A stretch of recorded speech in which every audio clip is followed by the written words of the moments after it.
ഭരിക്കാൻ വാര്യംകുന്നം രാജാവായിരുന്നു അവിടുത്തെ അല്ലല്ലോ? അദ്ദേഹം അവിടുത്തെ ഭരണാധികാരിയായിരുന്നു ആ രാജ്യത്തിന്റെ. ഭരണാധികാരി എവിടെ? മലപ്പുറത്തെ ഏ? ഭരണാധികാരി എന്തോ ഏത് രാജാവാ? വാര്യംകുന്നം രാജാവോ? കേൾക്കുന്നുണ്ടോ?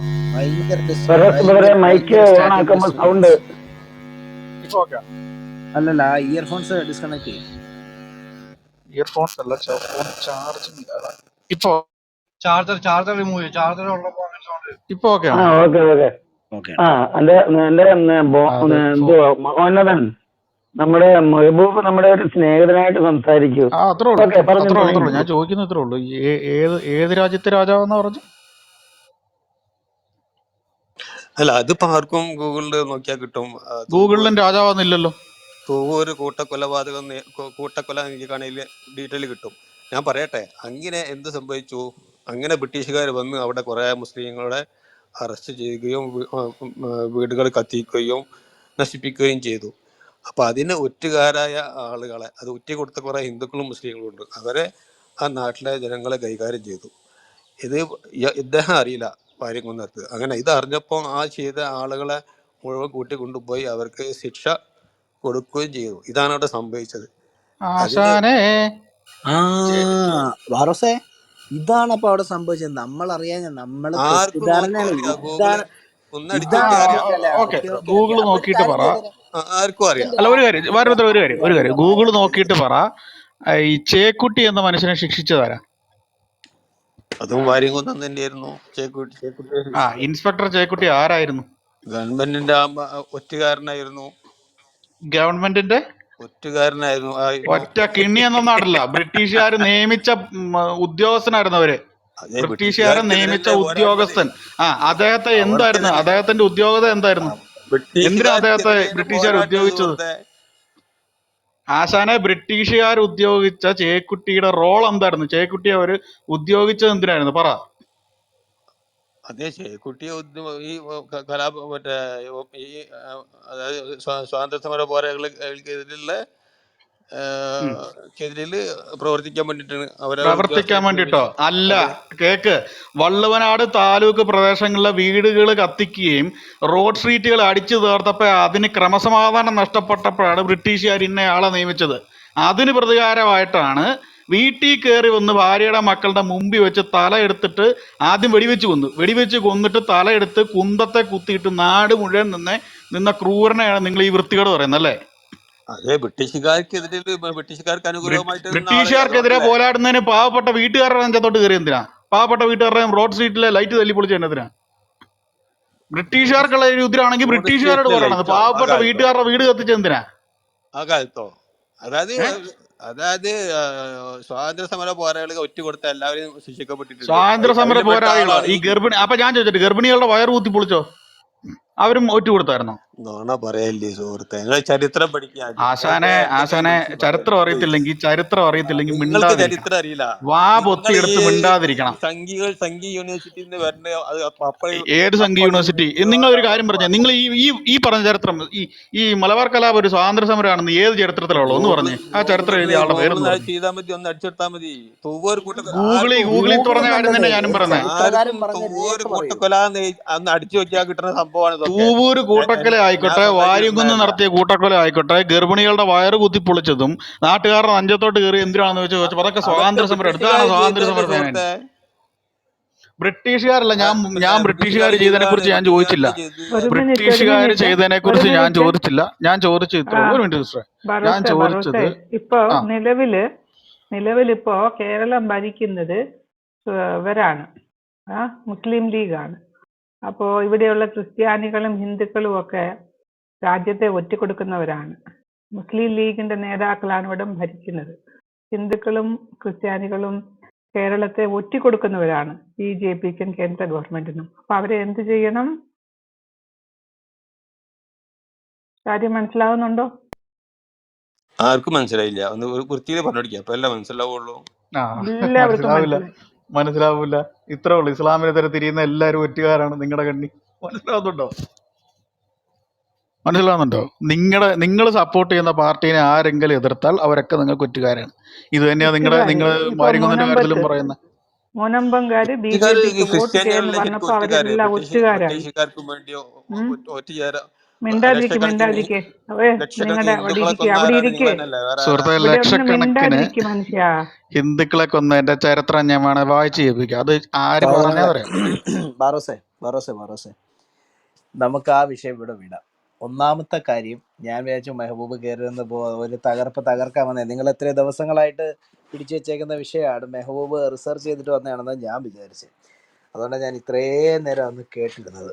അല്ല, ഇതിന് ഞാൻ ഇവർക്ക് മാപ്പ് ആർക്കും കൊടുക്കുന്ന പറഞ്ഞ മെഹബൂബിനെന്നല്ല, കാര്യങ്ങൾ മെഹബൂബെ നിങ്ങൾക്ക് ആർക്കും ചരിത്രം അറിയില്ല. അല്ല, ഏറ്റവും കുറഞ്ഞ പക്ഷം നിങ്ങൾ ഈ ഗൂഗിൾ ചെയ്യാണ്ട് നിങ്ങൾ പോയിട്ട് പുസ്തകങ്ങൾ വായിക്കും. ഈ ഗൂഗിളിൽ നിങ്ങളെ പോലുള്ള ഏത് കാക്കക്കോയകൾക്കും കോഴികൾക്കും എഴുതി വെക്കാം. പക്ഷെ നിങ്ങൾ പോയിട്ടത് പഠിക്കുക. നിങ്ങൾ ചരിത്രമൊക്കെ പഠിച്ചിട്ട് വാ. കാരണം ഇവിടെ ചരിത്രം പഠിച്ചവരും ചരിത്രം അറിയാവുന്നവരൊക്കെയാണ് ഇരിക്കുന്നത്. ഇത് വെറുതെ എന്താ പറയുക, നിങ്ങളുടെ നവാസ് മാന്നാനി ഉസ്താദ് മറ്റേ സ്റ്റേജിൽ കിടന്ന് വയൽ വിളിച്ച് പറഞ്ഞ പോലെ ഇത് ചരിത്രം പഠിക്കുന്നവരും ചരിത്രം പഠിപ്പിക്കുന്നവരും ചരിത്ര ഗവേഷണം നടത്തുന്നവരും പഠിക്കുവാൻ വേണ്ടി പറയുന്നതിനുള്ളൊരു സംഭവമൊന്നുമല്ല. ഇവിടെ പഠിച്ചവർ തന്നെ ഇരിക്കുന്നത്. ഇവിടെ പുസ്തകങ്ങളുടെ റെഫറൻസ് വെച്ചിട്ട് സംസാരിക്കുന്നത്. അതുകൊണ്ട് ഒരു കാര്യം ചെയ്യുക, ആ സംഭവം ഒന്ന് പഠിക്കുക. ഓക്കെ, അതിനുശേഷം ഇവർക്കൊരു മറുപടി കൊടുക്ക്. ഗൂഗിള് പറഞ്ഞു പോകാൻ തെറ്റ്, ഞാൻ മെഹബൂബിന്റെ വിക്കിപീഡിയ സൈഡിലാണ്. പറഞ്ഞൊക്കെ തെറ്റ്. നിങ്ങൾ കേൾക്ക്, പറഞ്ഞത് ശരി. ഞാനൊന്ന് ഒന്ന് പറഞ്ഞു പോയി തീർക്കട്ടെ. പണി വെക്കുക ഭാര്യ സാധനം. അല്ല മെഹബൂബെ, ഞാനൊന്ന് പറഞ്ഞു തീർക്കട്ടെ. ഞാൻ മെഹബൂബിന്റെ സൈഡിലാണ്. യോ, മെഹബൂബിനെ താഴെയിട്ടാണോ അതോ പോയതാണോ? മെഹബൂബ് പോയി. ഓക്കെ, അപ്പൊ ഞാൻ ഇല്ലെന്ന് ഞാനാ പറഞ്ഞത് താഴെ ഇട്ടത്. ഈ പറഞ്ഞത് കേട്ടല്ലോ. അയ്യോ, താഴെ ഇടല്ലേ ലീ സിസ്റ്ററെ. നമ്മുടെ അടുത്ത് ഇനി വരുന്ന അല്ല, ആരും ഇപ്പൊ നമ്മൾ ഞങ്ങൾ താഴെ we are waiting for your class. അത് കുഴപ്പമില്ല. ഇയാളോട് സംസാരിക്കാൻ തുടങ്ങി നമുക്കൊരു കഴിഞ്ഞാൽ പിന്നെ ഇത് നമുക്കൊരു 5 ഇതിട്ടില്ല മിനിറ്റ് പറയുന്നത്. കഴിഞ്ഞാലും നമുക്ക് എടുക്കാമല്ലോ, കുഴപ്പമില്ല. ഓക്കെ, എന്നിരുന്നു ഒരു ഒറ്റ കാര്യം, മെഹബൂബിനെ ഞാൻ ഒരു കണ്ടില്ല, സിംഗിൾ അല്ലെങ്കിൽ കാര്യം. ഞാൻ എടുത്തേനെ. ഞാനൊരു സ്റ്റേറ്റ്മെൻറ്റ് പറഞ്ഞു. ബാറോസെ ഞാനിപ്പോൾ തരാൻ പോലെ ഒറ്റ കാര്യം, ഞാൻ മെഹബൂബിൻ്റെ സൈഡിലാണ്. എനിക്ക് കുഴപ്പമൊന്നുമില്ല. എനിക്കൊരാഗ്രഹമുണ്ട്, നിങ്ങൾ ഒരിടത്തെങ്കിലും ഒന്ന് ജയിച്ച് കാണണം എന്ന് എനിക്ക് ഭയങ്കര ആഗ്രഹമുണ്ട്. എതിരാളി ഇല്ലാത്ത ഗോൾ പോസ്റ്റിലേക്ക് ഗോൾ അടിക്കുന്ന എം എം അക്ബറിനെ പോലെ ജയിച്ച് കാണാനല്ല, ശരിക്കും ഗോളിൽ നിൽക്കുന്ന ഗോൾ പോസ്റ്റിലേക്ക് ഗോൾ അടിച്ച് നിങ്ങളൊന്ന് ജയിക്കണമെന്ന് എനിക്ക് അതിയായ ആഗ്രഹമുണ്ട്. അതുകൊണ്ട് മെഹബൂബെ പ്ലീസ് അതൊന്ന് പഠിച്ചിട്ട് വന്ന് ഇവർക്കൊരു മറുപടിയൊക്കെ കൊടുക്കണം. അതിന് വേണ്ടിയിട്ട് ഞാൻ വെയിറ്റ് ചെയ്യുകയാണ്. ബാറോസിൻ്റെ റെസ്പോൺസ് കഴിഞ്ഞാൽ ലീസസ് എന്തെങ്കിലും പറയുന്നെങ്കിൽ ഈ വിഷയം ഒന്ന് കൺക്ലൂഡ് ചെയ്ത ശേഷം നമ്മുടെ സബ്ജക്റ്റിലേക്ക് നമുക്ക് കയറാം. ഒറ്റ കാര്യമുള്ളൂ. ഇപ്പം ഞാൻ ആ വിഷയം വിടുകയാണ്. പക്ഷേ ഇദ്ദേഹം വെല്ലുവിളിച്ച സ്ഥിതിക്ക് ഞാൻ വൈകിട്ട് ഒരു റൂം ഷെഡ്യൂൾ ചെയ്യുന്നുണ്ട്. മോനെ, വൈകിട്ട് റൂം ഷെഡ്യൂൾ ചെയ്യല്ലേ? വൈകിട്ട് 2 റൂമുണ്ട്. ഒന്ന് ജാമിദ ടീച്ചറിൻ്റെ റൂം ഇവിടെയുണ്ട്, വേറെ ഒന്ന് TF-ൻ്റെ റൂമുണ്ട്. എന്നാ നാളത്തെ വിഷയമില്ല. നാളെ വൈകിട്ട് എല്ലാ ദിവസവും 7 മണിക്കാണ് ഞങ്ങൾ റൂം ക്രിയേറ്റ് ചെയ്ത് ഇട്ടിരിക്കുന്നത്. ഞങ്ങളുടെ ടീച്ചർ വരാന്ന് പറഞ്ഞു 1 മണി. അല്ല, അതിന് മുന്നേ ആകാം, അതിന് ശേഷം ആ റൂം എന്ത് ചെയ്തതിന് ശേഷം നമ്മുടെ പ്രാർത്ഥന കഴിഞ്ഞിട്ടേ ഉള്ളൂ. പ്രാർത്ഥന എപ്പോൾ തീർന്നോ അപ്പോഴേ ഉള്ളൂ. അപ്പൊ ശേഷം ഞാൻ ഇട്ടോളാം, നാളെ ശേഷം. നാളെ നാളെ നമുക്ക് റൂമില്ല. നാളെ നമുക്ക് റൂമില്ല കേട്ടോ. നമ്മുടെ പ്രാർത്ഥന കഴിഞ്ഞിട്ട്, നമ്മുടെ ആരാധന കഴിഞ്ഞിട്ട് നാളെ റൂമില്ല കേട്ടോ. ഓക്കെ. അല്ല, നാളെ ഞാൻ ബിസിയാണ്. നാളെ സൺഡേ അല്ലേ? ഞാൻ അറിഞ്ഞില്ല. സൺഡേസ് ഞാൻ ബിസിയാണ്. ഡേ നൈറ്റ് മീറ്റിങ്ങുകളുണ്ട്. അല്ല, സൺഡേ ആരാധന ഇല്ലേ ഇപ്പൊ? നാളെ സൺഡേ ആരാധനയുണ്ട്, ചർച്ചയില്ലെന്നാ പറഞ്ഞത്. അത് കഴിഞ്ഞിട്ട് ഞാൻ അന്നാ റൂം ഇടാം. അത് കഴിഞ്ഞിട്ട് സൺഡേ ആരാധന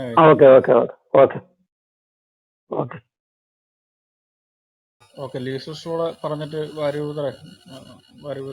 ക്ലാസ് ഉണ്ട്. ലീസൂസിന് എന്താ പറയാനുണ്ടല്ലോ?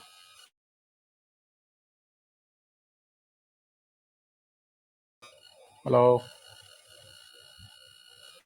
അല്ല, എനിക്ക് പറയാനുള്ളത്, മെഹബൂബ് ഇത്ര വലിയ നുണകളും പറഞ്ഞുകൊണ്ട് കുറേ സിസ്റ്റർ, ഇതിന്റെ സ്റ്റാർട്ടിങ് എനിക്ക് അറിയത്തില്ല. ഈ സംഭവം ഒന്ന് പറഞ്ഞുതരാം. എനിക്ക് കേട്ടിട്ട് കോമഡി ആയിട്ട് തോന്നി. 2 ദിവസം മുമ്പ് ഒരാൾ ഇവിടെ വന്നിട്ട്, ഞാനിവിടെ ഉണ്ടായിരുന്നില്ല, ഒരാൾ വന്നിട്ട് ഇവിടെ തിരിച്ചു പറയാൻ ആരുമില്ലാതെ, അതായത് മോഡറേറ്റേഴ്സ് പരിചയമുള്ളവരാരും ഇല്ലാതിരുന്നൊരു സമയത്ത് ഒരാൾ വന്നിട്ട് ഈ റൂമിൽ, ഇത് ഉച്ച സമയത്ത്, I think day before yesterday, Goa ഇൻക്വിസിഷനെ പറ്റി പറഞ്ഞിട്ട് ക്രിസ്ത്യാനികളെല്ലാവരും കൊലയാളികളാണ്, കൊല്ലുകയാണ്, അത്രയും പേരെ കൊന്നു, ലക്ഷോപലക്ഷം പേരെ കൊന്നു എന്നൊക്കെ പറഞ്ഞിട്ട് ഭയങ്കര മാത്മല്ല പറഞ്ഞത്. ആ സമയത്ത് കണ്ടിന്യൂസ്ലി സംസാരിച്ചു എന്നാണ് കേട്ടത്. അപ്പോ ഞാൻ പറഞ്ഞു ഇനി ഇവരൊക്കെ ആരെങ്കിലും വരികയാണെങ്കിൽ അവരോട് തിരിച്ചൊരു ചോദ്യമുണ്ട്. ഞങ്ങള് ഓൾറെഡി ഈ ഈ ഈ ഗോവ ഇൻക്വിസിഷനെ പറ്റി പഠിച്ചതും ഇത് എത്ര തവണ TF റൂം ഇട്ട് പറഞ്ഞതാണ്. ദിസ് വാസ് റോങ്, ഇത് തെറ്റാണെന്ന് നമ്മളും പറയുന്നു. അങ്ങനെയാണോ ക്രിസ്ത്യാനികൾ പെരുമാറേണ്ടിയിരുന്നത്? ആളെ കൊന്നിട്ടാണോ മതം മാറ്റേണ്ടത്? ഇങ്ങനെയുള്ള ചോദ്യങ്ങൾക്കെല്ലാം എത്രയോ തവണ TF ഉത്തരം പറഞ്ഞതാണ്. എത്ര ക്ലാസ്സുകൾ എടുത്തിട്ടുണ്ട്, മലബാർ ചരിത്രം എത്രയോ വായിച്ചിട്ടുണ്ട്. ഇതെല്ലാം ഇരിക്കെ ഇവരോടൊരു തിരിച്ചൊരു ചോദ്യം, ഈ വാര്യംകുന്നൻ ചെയ്തത് അത് നിങ്ങൾ അംഗീകരിക്കുന്നുണ്ടോ? നിങ്ങളുടെ നിലപാട് എന്താണ്? അത് വ്യക്തമാക്കാതെ ഇവരെ ഇവിടെ വെറുതെ വളവള സംസാരിക്കാൻ വിടണ്ട എന്ന് ഞാനിവിടെ അച്ഛൻബ്രദറിനോട് പറഞ്ഞിരുന്നു. ഇവർ വരികയാണെങ്കിൽ ആ ഒരു ചോദ്യം, വാര്യംകുന്നൻ കേരളത്തോട് ചെയ്തത് അത് എന്താ പറയാ, അത് ടെററിസം ആയിരുന്നില്ലേ എന്നുള്ളതാണ് ചോദ്യം. അപ്പൊ അതിന് ഉത്തരം പറയുന്നതാണ് ഈ വന്നിട്ട്. ഇപ്പൊ കേട്ടില്ലേ? എല്ലാവരും കേട്ടു കേട്ടില്ലേ? കേട്ടു ഇപ്പൊ വ്യക്തമായിട്ട് ആ കേട്ടു. ഇപ്പോഴാണ് ഇതിന്റെ ആ പശ്ചാത്തലം മനസ്സിലായത്. അതെ അതെ. സോ ഇവരുടെയൊക്കെ മനസ്സിൽ ട്രിപ്പ് ഇതാണ്. ഇതേ മെഹബൂബ് പറഞ്ഞിട്ടുണ്ട് നമ്മളെല്ലാം നജസാണെന്ന്. എന്നോട് നേരിട്ട് പറഞ്ഞു, യു ആർ നജസ്, യു ആർ നജസ്, നിങ്ങളെല്ലാം മാലിന്യമാണെന്ന് പറഞ്ഞ ആളാണ്. തനിക്ക് 5 വയസ്സിലൊരു കുട്ടി ഉണ്ടെങ്കിൽ, പ്രവാചകൻ ഉണ്ടായിരുന്നെങ്കിൽ പുള്ളിക്ക് നിക്കാ ചെയ്ത് കൊടുക്കുമെന്ന് പറഞ്ഞ ആളാണ്. അപ്പൊ ഇവരൊക്കെ മാറിയിട്ടേ ഇല്ല. 1400 വർഷത്തിന് മുമ്പത്തെ അതിൽ നിന്ന് ഒരു ഇഞ്ചും മാറിയിട്ടില്ല ഈ മനുഷ്യനൊന്നും. ഇവർക്കൊക്കെ എന്തിനാ സമയം കൊടുക്കണമെന്ന് ആലോചിച്ചു പോവുകയാണ്. Over to you brother. Sister എന്നോട് ചോദിച്ചു കഴിഞ്ഞാൽ ഞാൻ ഇവർക്ക് സമയം കൊടുക്കണം എന്ന് തന്നെ പറയും. കാരണം ഈ റീസെൻ്റ്ലി കാരണം ഇവരൊക്കെ ഈ നാട്ടിൽ കിടന്ന് വിരകുന്നവരാണല്ലോ. ഞാൻ റീസെൻ്റായിട്ട് നാട്ടിലൊന്ന് പോയിട്ടുണ്ടായിരുന്നു. സോ നാട്ടിൽ ചെന്ന സമയത്ത് എനിക്ക് ദൈവകൃപയാൽ ചില ക്ലാസ്സുകൾ എടുക്കാൻ വേണ്ടി ചില സ്ഥലങ്ങളിലേക്കൊക്കെ പോകേണ്ടി വന്നു. സോ ഞാൻ പോയ സമയത്ത് അവിടെയുള്ള കുട്ടികളിത് പറയാനിടയായി തീർന്നു. കാരണം ഇവർ കാണിക്കുന്ന കാട്ടായങ്ങൾ, ഇവരുടെ സമീപനങ്ങൾ എല്ലാം വളരെ എന്താ പറയുക, ഞെട്ടിക്കുന്നതായിരുന്നു. ഇവരിന്ന നിലയിൽ ഇപ്പോഴും നമ്മുടെ ആളുകളെ, നമ്മുടെ കുട്ടികളെ, നമ്മുടെ യൗവനക്കാരെ സമീപിക്കുന്നു, ഈ നിലയിലാണ് അവരുടെ പ്രവർത്തനം എന്നെല്ലാം കേട്ടപ്പോൾ എനിക്ക് സത്യം പറഞ്ഞാൽ ഭയങ്കര ഭാരം തോന്നി. കാരണം ഇങ്ങനെ ഇത്രയും പഠിപ്പിച്ചിട്ടും ഇവന്മാരിങ്ങനെ ചിലപ്പോൾ നമ്മുടെ കുട്ടികൾക്ക് പലപ്പോഴും അതെങ്ങനെ ഡിഫെൻഡ് ചെയ്യണമെന്ന് അറിയുന്നില്ല. കാരണം ഇത് ആളുകളിലേക്ക് എത്തുന്ന ആളുകൾ അത് മനസ്സിലാക്കുന്നു. അപ്പോൾ കൂടുതൽ ആളുകളിലേക്ക് എത്തണമെന്നുള്ള ഉദ്ദേശത്തോടെ ക്ലാസ്സുകളും സെമിനാറുകളും എല്ലാം കണ്ടക്ട് ചെയ്തു. അപ്പം അങ്ങനെ കണ്ടക്ട് ചെയ്യപ്പെട്ടപ്പോൾ എനിക്കുണ്ടായൊരു പ്രയോജനം എന്ന് പറഞ്ഞാൽ ഈ ഒരു അപ്പോളജറ്റിക് മിനിസ്ട്രിയിലേക്ക് ആളുകൾ കൂടുതൽ വന്നു. അപ്പോൾ അവർക്കുള്ള ആഗ്രഹം ഇവരുടെ വാദങ്ങൾ എന്താണ്, ഇവരുടെ കയ്യിൽ നിന്ന് വരുന്ന മണ്ടത്തരങ്ങൾ എന്താണ്, ഇതൊക്കെ കൂടുതൽ അറിയണമെന്ന് അവർക്ക് അതിയായ ആഗ്രഹം തോന്നി തുടങ്ങി. അങ്ങനെ വരുമ്പം എൻ്റെ ഉള്ളിൽ വന്നൊരു കാര്യമാണ്, ഓക്കെ നിങ്ങൾ കയറിയിട്ടൊരു കാര്യം ചെയ്യും, ക്ലബ് ഹൗസിലൊക്കെ കയറിക്കോ, സോഷ്യൽ മീഡിയയിലെ ഞങ്ങളുടെ ലൈവിൻ്റെ ചാനൽസൊക്കെ കയറി നോക്കിക്കോ, നിങ്ങൾക്ക് ഇവന്മാർ വരുന്ന മണ്ടത്തരങ്ങൾ ഓരോന്നായിട്ട് കേൾക്കാം എന്നുള്ള. അപ്പം ഇവർ പിന്നെ ചെയ്യുന്നൊരു കാര്യം എന്ന് പറഞ്ഞാൽ ഓരോന്നെടുത്തിട്ട് എനിക്കിടും, അച്ചാ ദേ ഇങ്ങനൊരു സാധനം കണ്ടു, അച്ചാ ദേ ഇങ്ങനൊരു സാധനം, ഇത് നല്ല കോമഡി ആണല്ലോ. അപ്പോൾ നമ്മുടെ ആളുകൾ കൂടുതൽ മനസ്സിലാക്കട്ടെ. അതുകൊണ്ട് ഞാനിപ്പോൾ അങ്ങനെ ഒരു ലൈനിലേക്ക് ശ്രമിക്കുകയാണ്. കയറി വരുന്നവർ വരട്ടെ, സംസാരിക്കട്ടെ. അവഹേളനമാണെങ്കിൽ ഏറ്റ മറുപടി നമ്മൾ കൊടുക്കും, ബഹളം വെക്കാനാണെങ്കിൽ ഏറ്റതായ അതിനുള്ള മറുപടിയും നമ്മൾ കൊടുക്കും. ഏത് കൊട്ടേഷനും നമ്മൾ ഏറ്റെടുക്കും. ഇപ്പോഴും നമ്മൾ ഇവിടൊക്കെ തന്നെ ഉണ്ട്. ഇവിടെ ആരാണ്ടൊക്കെ പറഞ്ഞു എന്നറിഞ്ഞു, വാര്യർ കളം വിട്ടു, വാര്യറെ കാണാനില്ല, വാര്യർ ദുബായ് ജയിലിലാണ്, ഭയങ്കര കഥകളൊക്കെ വന്നതായിട്ട് നമ്മളിങ്ങനെ അറിഞ്ഞു. ഞാനിവിടൊക്കെ തന്നെ ഉണ്ട്. ഞാൻ ചർച്ചയും കാര്യങ്ങളും തിരക്കും കർത്തൃ ശുശ്രൂഷയൊക്കെ ആയിട്ട് ഞാൻ ബിസി ആയിരുന്നു എന്നുള്ളത് മാത്രമേ ഉള്ളൂ. നമ്മളിവിടൊക്കെ തന്നെ ഉണ്ട് പുള്ളേ, ഒരു കാര്യം വന്നാൽ നമ്മളിവിടെ പറഞ്ഞെത്തും. അപ്പം ഇത് നമ്മുടെ സെഷൻസിലേക്ക് പതുക്കെ കടന്നാലോ, എന്ത് പറയുന്നു? സോ അതുകൊണ്ട് മെഹബൂബൊക്കെ വന്നാൽ കാര്യം പറയട്ടെ, ഈ മണ്ടത്തരങ്ങൾ ആളുകളിലേക്കൊന്ന് ചെല്ലട്ടെ. ഓക്കെ, ഫസ്റ്റ് തിങ് ഞാനൊരു ഫസ്റ്റ് ഇംപ്രഷന് ട്രൈ ചെയ്യുകയാണ്. ഷെയ്ഖ് മുഹമ്മദ് കാരക്കുന്ന് എന്ന് പറയുന്ന വ്യക്തിയെക്കുറിച്ച് കേട്ടിട്ടുള്ളവർ സ്പീക്കർ പാനലിലുണ്ടെങ്കിൽ താഴെ ഇരിക്കുന്ന ആർക്കെങ്കിലും അദ്ദേഹത്തെക്കുറിച്ച് എന്തെങ്കിലും പറയാനുണ്ടെങ്കിൽ, നിങ്ങൾക്ക് കേട്ടിട്ടുണ്ട്, അദ്ദേഹത്തെ അറിയാം, ഇസ്ലാം പണ്ഡിതനല്ല. കാരണം ഇനിയിപ്പോൾ നാളെ പറയും ഇസ്ലാം പണ്ഡിതനല്ല, ഞങ്ങളുടെ ആരുമല്ല, അങ്ങേരാരാ. കാരണം ഒരു പണ്ഡിതനെക്കുറിച്ച് ഒരു ഡിബേറ്റിൽ പറഞ്ഞപ്പോൾ നമ്മുടെ ഫഹദ് ഉസ്താദ് പറഞ്ഞ കാര്യമാണ്. അതും വെറും ഫഹദ് അല്ല, ജനാബ് ഫഹദ് ഉസ്താദ് പറഞ്ഞതാണ്.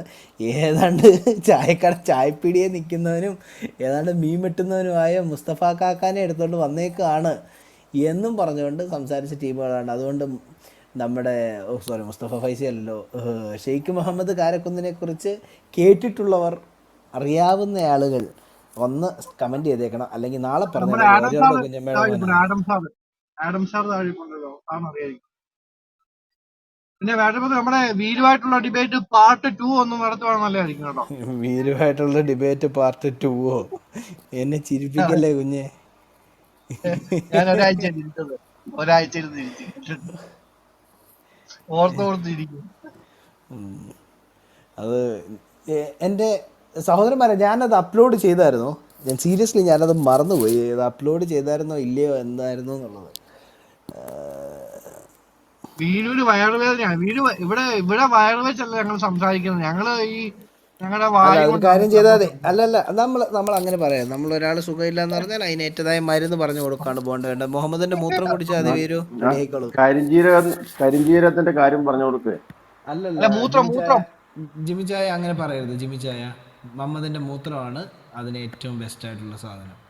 അല്ല, ഒന്നുകൂടി ഒരു കാര്യം പറയാനുണ്ട്. വീരു ഹലോ, ഈ കണ്ണീർ ബാധിക്കുവാണെങ്കിലേ ഷഡ്ഡി കഴുകിയ വെള്ളം തലക്ക് ഒഴിച്ചാൽ മതി. കേട്ടിട്ടുണ്ടോ വീരു? ഇത് ഉസ്താദ് പറയുന്ന. ഹലോ.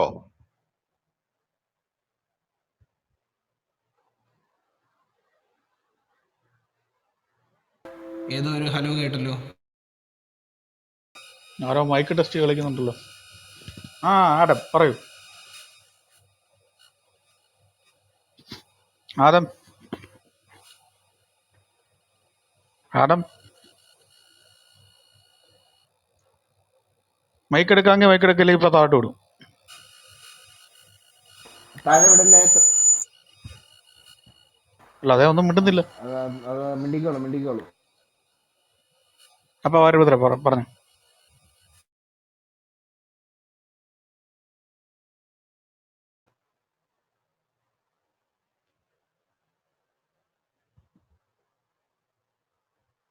ആദത്തിന്റെ നെറ്റ്വർക്ക് പ്രോബ്ലം ആയിരിക്കും. കാരണം പുള്ളി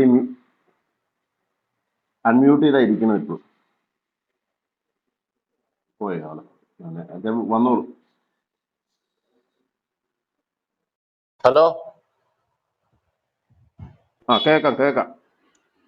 മൈക്ക് ടെസ്റ്റിംഗ് 1 2 3 പറഞ്ഞോളൂ. എന്തോ സാറേ വിഷയം? വിഷയം ടൈറ്റിൽ കണ്ടില്ലേ? ഷെയ്ഖ് മുഹമ്മദ് അദ്ദേഹം എന്താ വ്യാജനാണെന്നാണോ? അതോ ഷെയ്ഖ് മുഹമ്മദ് വ്യാജക്കുന്നോ? വ്യാജക്കുന്നോ? നിങ്ങൾ എന്തോ എഴുതിയേക്കുന്ന വ്യാജം എന്ന പേര് അദ്ദേഹത്തിന് ഇവിടെ ഇല്ലല്ലോ. ശരിക്ക് വ്യാജക്കുന്നു. മാധ്യമത്തിന്റെ എഴുത്തല്ലേ? ക്ലാസ് തുടങ്ങുന്നതിന് മുമ്പ് ചിരിപ്പിക്കാതെ ഇങ്ങനെ ഷെയ്ഖ് മുഹമ്മദ് വ്യാജക്കുന്ന്. ഇത് നമ്മളെക്കാട്ടിൽ അന്യായ ട്രോളാണല്ലോ. പറഞ്ഞോ.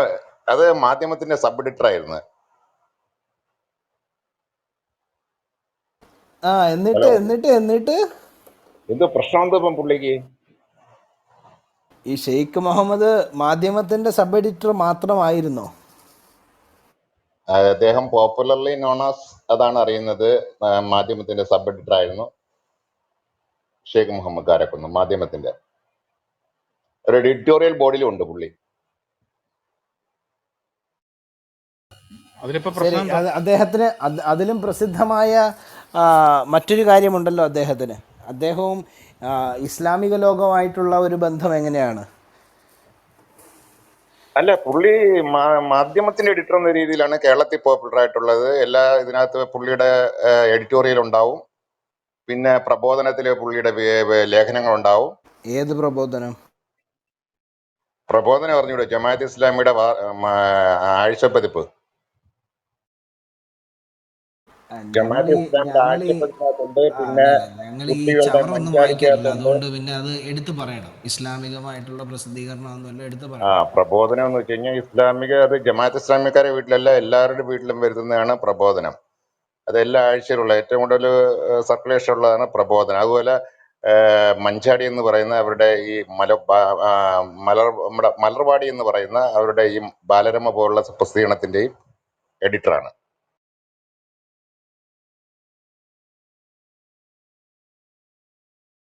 അപ്പൊ അദ്ദേഹത്തിന് എന്തു പറ്റി? ആദ്യം അതൊക്കെ വീട്ടിൽ വെക്കുന്നുണ്ടോ പ്രബോധനം? ആ പ്രബോധനം വരുത്തുന്നുണ്ട്. പ്രബോധനമുണ്ട്, മലർവാടിയുണ്ട്, മഞ്ചാടി ഉണ്ടോ? ആഗമമുണ്ട്. മഞ്ചാടിയല്ല, മലർവാടി. മഞ്ചാടി പഴയ പൂപ്പി മഞ്ചാടിയല്ലേ ഇത് മലർവാടി. ബാലരമോല ഭയങ്കര പക്ഷേ സർക്കുലേഷനാണ്. കവി പറഞ്ഞത് മലർവാടി മഞ്ചാടി എന്നാണ്. ജന്നത്തിൽ അതെ ആദ്യം പറഞ്ഞ മഞ്ചാടിന്ന്. മഞ്ചാടി ഇത് പൂപ്പി ആ എന്നൊക്കെ ജന്നത്തിലെ പറയുന്നത് മലർവാടിയാണോ? സീഡിയിട്ടുള്ള ജന്നത്തിലെ മലർവാടിയാണോ? ജന്നത്തിലെ മലർവാടി മലർവാടിയാണോ? പൂന്തോട്ടം. ഇപ്പൊ എന്ത് ഇദ്ദേഹം വ്യാജനാണോ ഇദ്ദേഹം, അതോ? ഇപ്പൊ കേട്ടോളൂ.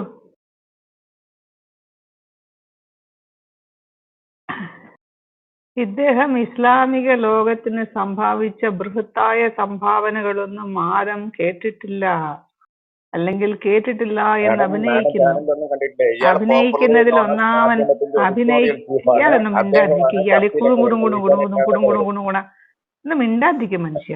നിങ്ങൾ സംസാരിച്ചപ്പോ കുണുകുണുന്ന് ഞങ്ങൾ പറയാതെ ആരെങ്കിലും മാഡം ഇടയിൽ ഒരു കയറിയോ? സ്ത്രീയില്ലേ മാഡം കുണുകുണുന്ന് പറയുന്നത്? സെക്സ് പറയാതെ.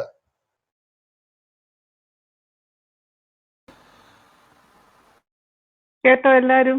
സോ ഞാൻ സ്റ്റാർട്ട് ചെയ്തോട്ടെ? എൻ്റെ വോയിസ് ക്ലിയർ ആണോ? സ്റ്റാർട്ട് ചെയ്തോളൂ ബ്രദർ. വോയിസ് ക്ലിയർ ആയിരുന്നോ? യെസ്.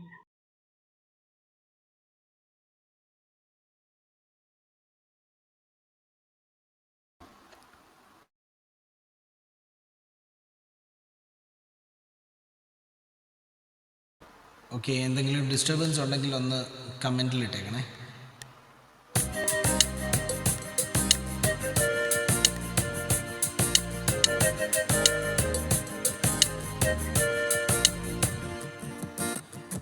പഞ്ചഭൂത നിർമ്മാതാവാം വഞ്ചനയില്ലാത്തവനാം, പഞ്ചഭൂത നിർമ്മാതാവാം വഞ്ചനയില്ലാത്തവനാം, കിഞ്ചിൽ നേരം കൊണ്ടകില സഞ്ചയങ്ങൾ സൃഷ്ടി ചെയ്ത്, കിഞ്ചിൽ നേരം കൊണ്ടകില സഞ്ചയങ്ങൾ സൃഷ്ടി ചെയ്ത്, ഏക സത്യ ദൈവമേയുള്ളൂ ഭൂവാസികളെ, ഏക സത്യ ദൈവമേയുള്ളൂ ഭൂവാസികളെ, ഏക സത്യ ദൈവമേയുള്ളൂ ഭൂവാസികളെ, ഏക സത്യ ദൈവമേയുള്ളൂ. കണ്ട കല്ലുമരങ്ങളും കൊണ്ട് പല രൂപം തീർത്തു, കണ്ട കല്ലുമരങ്ങളും കൊണ്ട് പല രൂപം തീർത്തു, കൊണ്ടുവച്ചിടത്തിരിക്കും തുണ്ടമല്ല സത്യദൈവം, കൊണ്ടുവച്ചിടത്തിരിക്കും തുണ്ടമല്ല സത്യദൈവം, ഏക സത്യദൈവമേയുള്ളൂ ഭൂവാസികളെ, ഏക സത്യദൈവമേയുള്ളൂ ഭൂവാസികളെ, ഏക സത്യദൈവമേയുള്ളൂ. സ്പർശിപ്പാന സാധ്യനായി, ദർശിപ്പാന പ്രത്യക്ഷനായി, സ്പർശിപ്പാന സാധ്യനായി, ദർശിപ്പാന പ്രത്യക്ഷനായി, സർവരൂപികൾ കരുതി ഉർവിയിൽ തുല്യനില്ലാത്തോൻ, സർവരൂപികൾ കരുതി ഉർവിയിൽ തുല്യനില്ലാത്തോൻ, ഏക സത്യ ദൈവമേയുള്ളൂ ഭൂവാസികളെ, ഏക സത്യ ദൈവമേയുള്ളൂ ഭൂവാസികളെ, ഏക സത്യ ദൈവമേയുള്ളൂ. ഏക സത്യ ദൈവമുണ്ട്, ഏക രക്ഷിതാവുമുണ്ട്, ഏക സത്യ ദൈവമുണ്ട്, ഏക രക്ഷിതാവുമുണ്ട്, ഏക സത്യവേദമുണ്ട്, ഏക രക്ഷമാർഗമുണ്ട്, ഏക സത്യ ദൈവമുണ്ട്, ഏക രക്ഷമാർഗമുണ്ട്, ഏക സത്യ ദൈവമേയുള്ളൂ ഭൂവാസികളെ, ഏക സത്യ ദൈവമേയുള്ളൂ ഭൂവാസികളെ, ഏക സത്യ ദൈവമേയുള്ളൂ ഭൂവാസികളെ, ഏക സത്യ ദൈവമേയുള്ളൂ.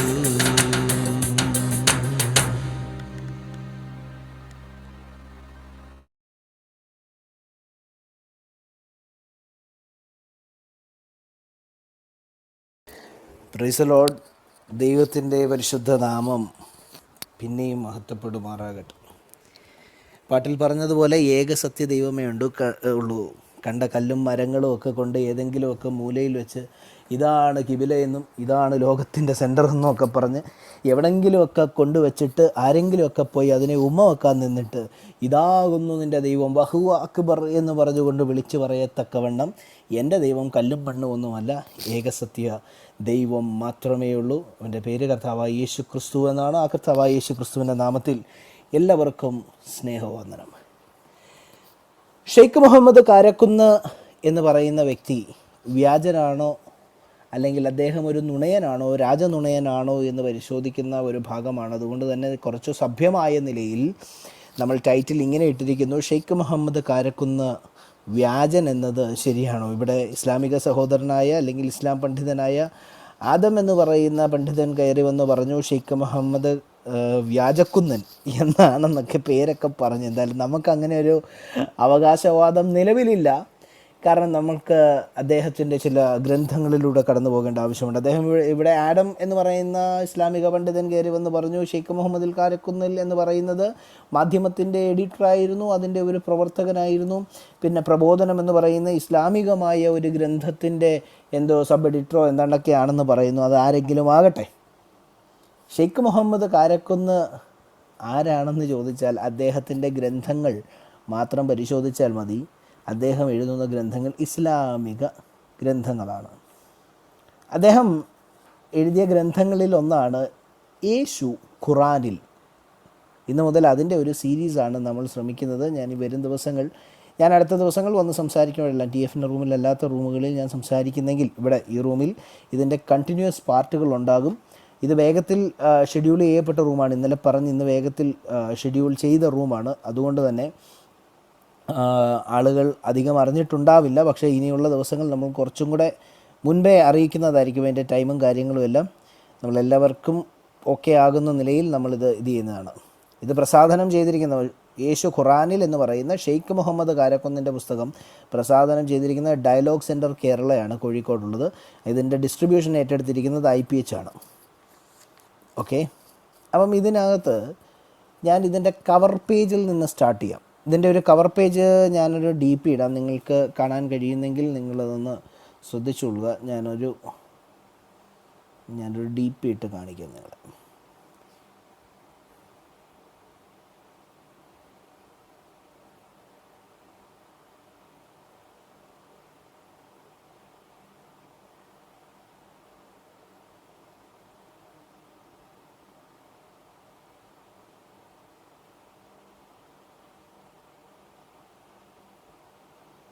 നിങ്ങൾക്ക് എൻ്റെ DP കാണാമോ?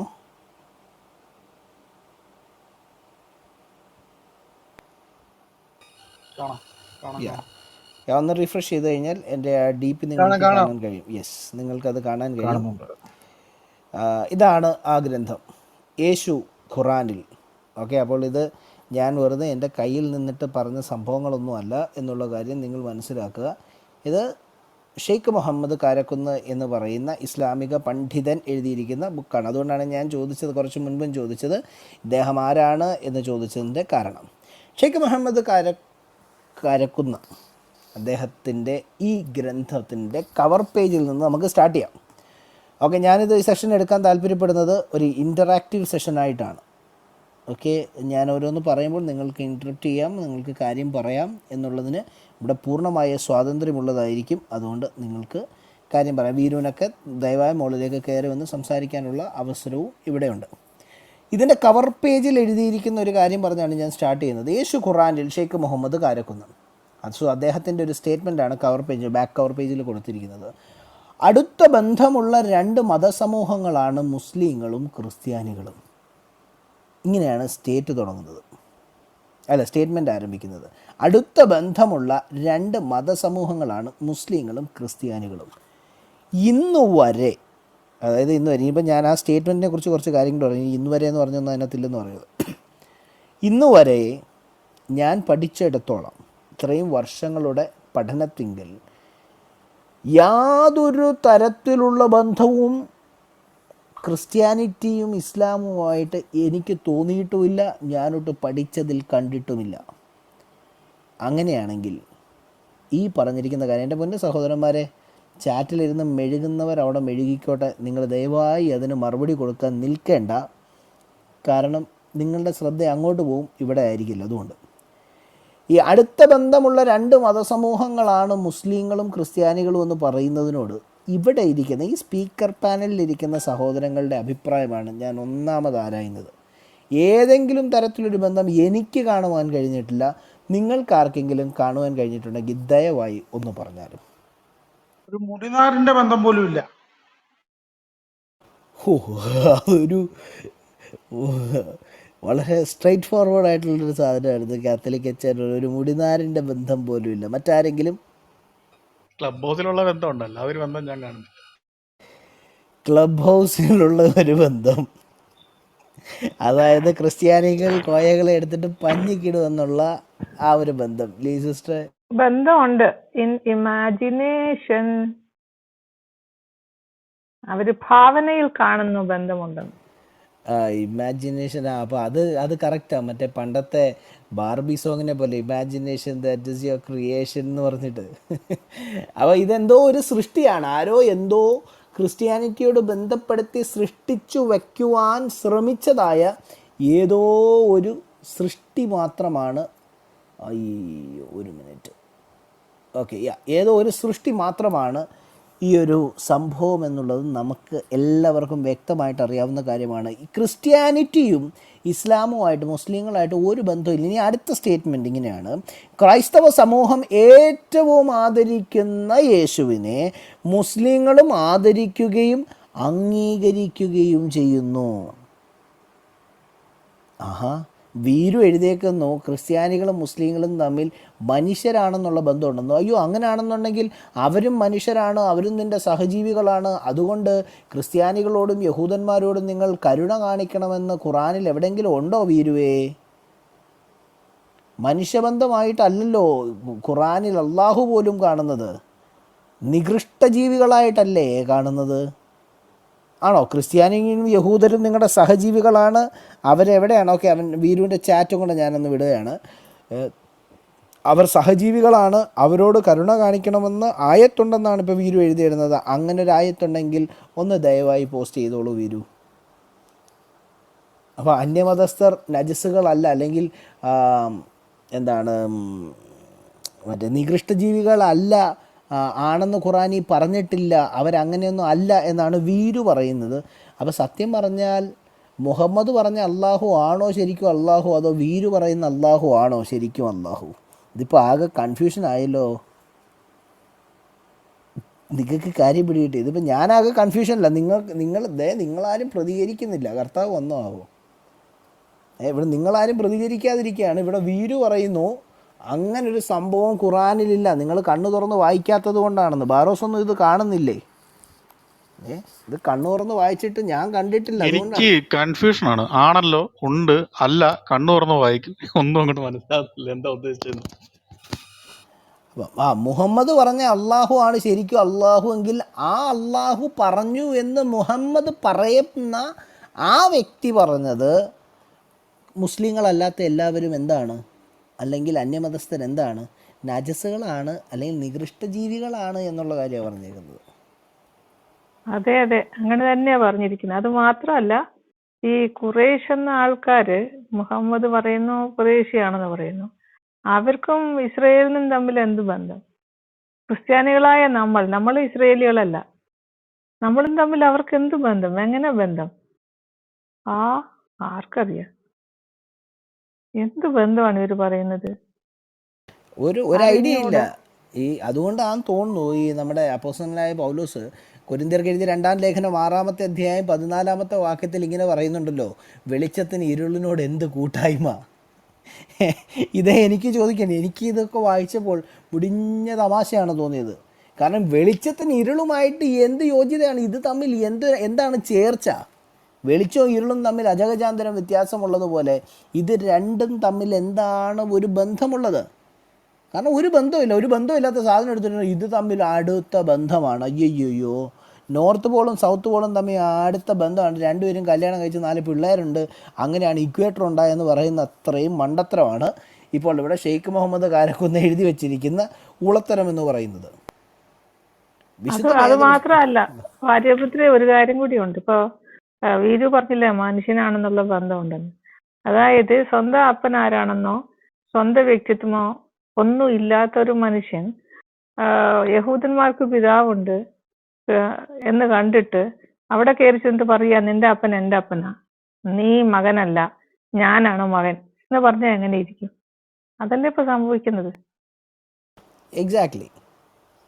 ഇനി മാത്രമല്ല, ഇനി അടുത്ത സ്റ്റേറ്റ്മെൻറ്റ് നോക്കിക്കുക. ആദ്യത്തെ സെൻറ്റൻസ് ഇത് രണ്ടും അടുത്ത ബന്ധമുള്ള രണ്ട് മതസമൂഹങ്ങളാണെന്ന് പറഞ്ഞത് തന്നെ വചനപാടിസ്ഥാനത്തിൽ ക്രൈസ്തവ വിശ്വാസപ്രകാരവും തിരുവചനത്തിൻ്റെ അടിസ്ഥാനത്തിലും തെറ്റാണെന്ന് നമ്മൾ തെളിയിച്ചു കഴിഞ്ഞു. ഒന്നാമത്തെ സ്റ്റേറ്റ്മെൻറ്റിൽ തന്നെ ഷെയ്ഖ് മുഹമ്മദ് കാരക്കുന്ന് പറഞ്ഞിരിക്കുന്നത് പച്ചക്കള്ളമാണ്, പച്ച നുണയാണ്. അടുത്തത് രണ്ടാമത്തെ സെൻറ്റൻസ് ഇങ്ങനെയാണ്: ക്രൈസ്തവ സമൂഹം ഏറ്റവും അധികം ആദരിക്കുന്ന യേശുവിനെ മുസ്ലിങ്ങൾ ആദരിക്കുകയും അംഗീകരിക്കുകയും ചെയ്യുന്നു. നല്ല തമാശയായിട്ടാണ് എനിക്ക് തോന്നിയത് കേട്ടോ. ഇത് ശരിക്കും വഞ്ചിക്കാൻ എഴുതി വെച്ചിരിക്കുന്ന കാര്യമല്ലേ? ഖുറാനിലെ അള്ളാഹു എന്ന് പറയുന്ന വ്യക്തി ഞാൻ വിചാരിച്ചു അള്ളാഹു വഞ്ചകരിലെ ഏറ്റവും ഉത്തമൻ. ഇപ്പൊ ഒരു പള്ളിക്കൊരു ചേട്ടൻ ഉണ്ടായെന്ന് തോന്നുന്നു. അല്ല, ഇതിപ്പോൾ എനിക്ക് ഷെയ്ഖ് മുഹമ്മദ് കാരക്കുന്നിൻ്റെ പേരിന് മുന്നിലുള്ള ആ ഷെയ്ഖ് മാറ്റിയിട്ട് അള്ളാൻ്റെ ബാപ്പയായിട്ടുള്ള മുഹമ്മദ് കാരക്കുന്നിൽ എന്ന് എനിക്ക് തോന്നി. കാരണം വഞ്ചകന്മാരിലെ ഉത്തമനായ അള്ളാഹുവിനെ കടത്തിവിട്ടുന്ന വഞ്ചനയാണ് ആ എഴുതി വെച്ചിരിക്കുന്നത്. കാരണം ഒന്നാമത്തെ കാര്യം പറഞ്ഞു തരാം. അള്ളാഹുവിൻ്റെ ഒരു വഞ്ചന എന്ന് പറയുന്നത് അവരുടെ ഗ്രന്ഥങ്ങൾ വെച്ചിട്ടുള്ള വഞ്ചനയാണ്. ഇനിയും എക്യുപ്പിനെ എടുത്ത് വഞ്ഞിക്കിട്ട പോലെ ഇങ്ങോട്ട് വന്നിട്ട് ഇത് ചെയ്യാമെന്നുള്ള ഒരു തെറ്റിദ്ധാരണ വേണ്ട. എക്യുപ്പിനെ പിടിച്ചിരുത്തി ചോദിച്ചു കഴിഞ്ഞാൽ ചിലപ്പം എക്യുപ്പ് നിങ്ങളെ വെറുതെ വിട്ടേക്കാം. ഞാനൊന്നും വെറുതെ വിടില്ല, മറുപടി തന്നേ വിടുള്ളൂ. എക്യുപ്പിനോട് നിങ്ങൾ ചോദിച്ചു, അയ്യോ വേദക്കാരെന്ന് പറയുന്നത് അപ്പം ഞങ്ങളുടെ ഗ്രന്ഥത്തിൽ ഞങ്ങളുടെ പണ്ഡിതന്മാർ എഴുതി വെച്ചേക്കുന്നത് നിങ്ങളെടുത്തു, അപ്പം ഞങ്ങളുടെ ഗ്രന്ഥം നിങ്ങൾ വിശ്വസിക്കുന്നു ആണോ? അപ്പോൾ ബൈബിളിലെ കൊട്ടേഷൻസ് എടുത്തിട്ട് ഖുറാനിൽ എഴുതി വെച്ചപ്പോൾ മുഹമ്മദ് ബൈബിളിലെ വിശ്വസിച്ചു എന്നല്ലേ ഇവിടെ മണ്ടന്മാരെ അർത്ഥം. അതുകൊണ്ടൊന്നും ഇങ്ങോട്ട് വരരുത്, ഇന്ന് ഒരു നടക്കി പോവുകയില്ല. അത് നമ്പർ 1. 2, ഈ പറയുന്ന അള്ളാഹുവിൻ്റെ വഞ്ചന എന്ന് പറയുന്നത് നിങ്ങളുടെ ഗ്രന്ഥത്തിൽ പറഞ്ഞിരിക്കുന്നു. അള്ളാഹു ആളുകളുടെ കണ്ണിനെ മറച്ചു വെച്ചുകൊണ്ട് ഒരു വലിയ ജനസമൂഹത്തെ വഞ്ചിച്ചു വെച്ചുകൊണ്ട് ഈസയെ അള്ളാഹുവിൻ്റെ അടുക്കലേക്ക് കൊണ്ടുപോയി. അങ്ങനെ ഒരു വലിയ സമൂഹത്തെ തെറ്റിദ്ധരിപ്പിച്ചിട്ട് ഈസയെ പോലെ മറ്റൊരു രൂപത്തെ, അല്ലെങ്കിൽ മറ്റൊരു മനുഷ്യൻ്റെ രൂപത്തെ ഈസയെ പോലെ ആക്കിയിട്ട് ആ മനുഷ്യനെ, ആ ഈസയുടെ മുഖം ആക്കിയ മനുഷ്യനെ എടുത്തിട്ട് എന്ത് ചെയ്തു? ആ ക്രൂസിലേക്ക് കയറ്റിവിട്ടു. അങ്ങനെ ഒരു വലിയ ഒരു ജനസമൂഹത്തെ അള്ളാഹു വഞ്ചിച്ചു എന്ന് പറഞ്ഞിട്ട് ഈ അള്ളാഹു ചെയ്ത കുറ്റത്തിന്, അള്ളാഹു ചെയ്ത വഞ്ചനയ്ക്ക് അവർ വഞ്ചിതരായിപ്പോയി. കാരണം അള്ളാഹുവാണ് ഇത് ചെയ്തത്. അള്ളാഹു ചെയ്ത ഈ കാര്യത്തിൽ വഞ്ചിതരായിപ്പോയ ഈ ആളുകളുടെ മേൽ നിങ്ങൾ ചെയ്യുന്ന പാപം പോലും, മല പോലെയുള്ള പാപം പോലും എടുത്തു വെച്ചിട്ട് ഇവരെ തള്ളി ബാലത്തിൽ നിന്ന് താഴെ നരകത്തിലേക്ക് ഇട്ടിട്ട് ഇവർക്ക് ശിക്ഷ കൊടുക്കുന്ന അത്രയും വലിയ മരമണ്ടനാണ് ഈ അള്ളാഹു. അത്രയും വലിയ ഈ വർഗ വഞ്ചകനും വഞ്ചകന്മാരിലെ ഉത്തമൻ എന്ന് ഖുർആൻ പറയുന്നത് പോലെ 3:54 8-ാമത്തെ സൂറയിലുമൊക്കെ പറയുന്ന അത്രയും വലിയ വഞ്ചകനായിട്ടുള്ള ഈ അള്ളാഹു എന്ന് പറയുന്ന വ്യക്തിയുടെ വഞ്ചനയെക്കാളും വലിയ വഞ്ചനയായിട്ടാണ് എനിക്ക് ഷെയ്ഖ് മുഹമ്മദ് കാരക്കുന്നിൽ എഴുതിയേക്കുന്ന ഈ ഡയലോഗുകളിൽ നിന്ന് തോന്നിയത്.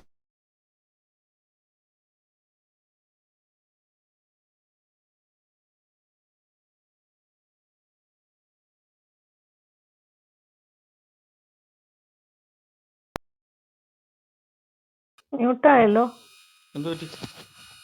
മ്യൂട്ടായി, ഓരോരു മ്യൂട്ടാണ്. ഓക്കെ സോറി ഞാൻ കൈ തട്ടിയതാണ്.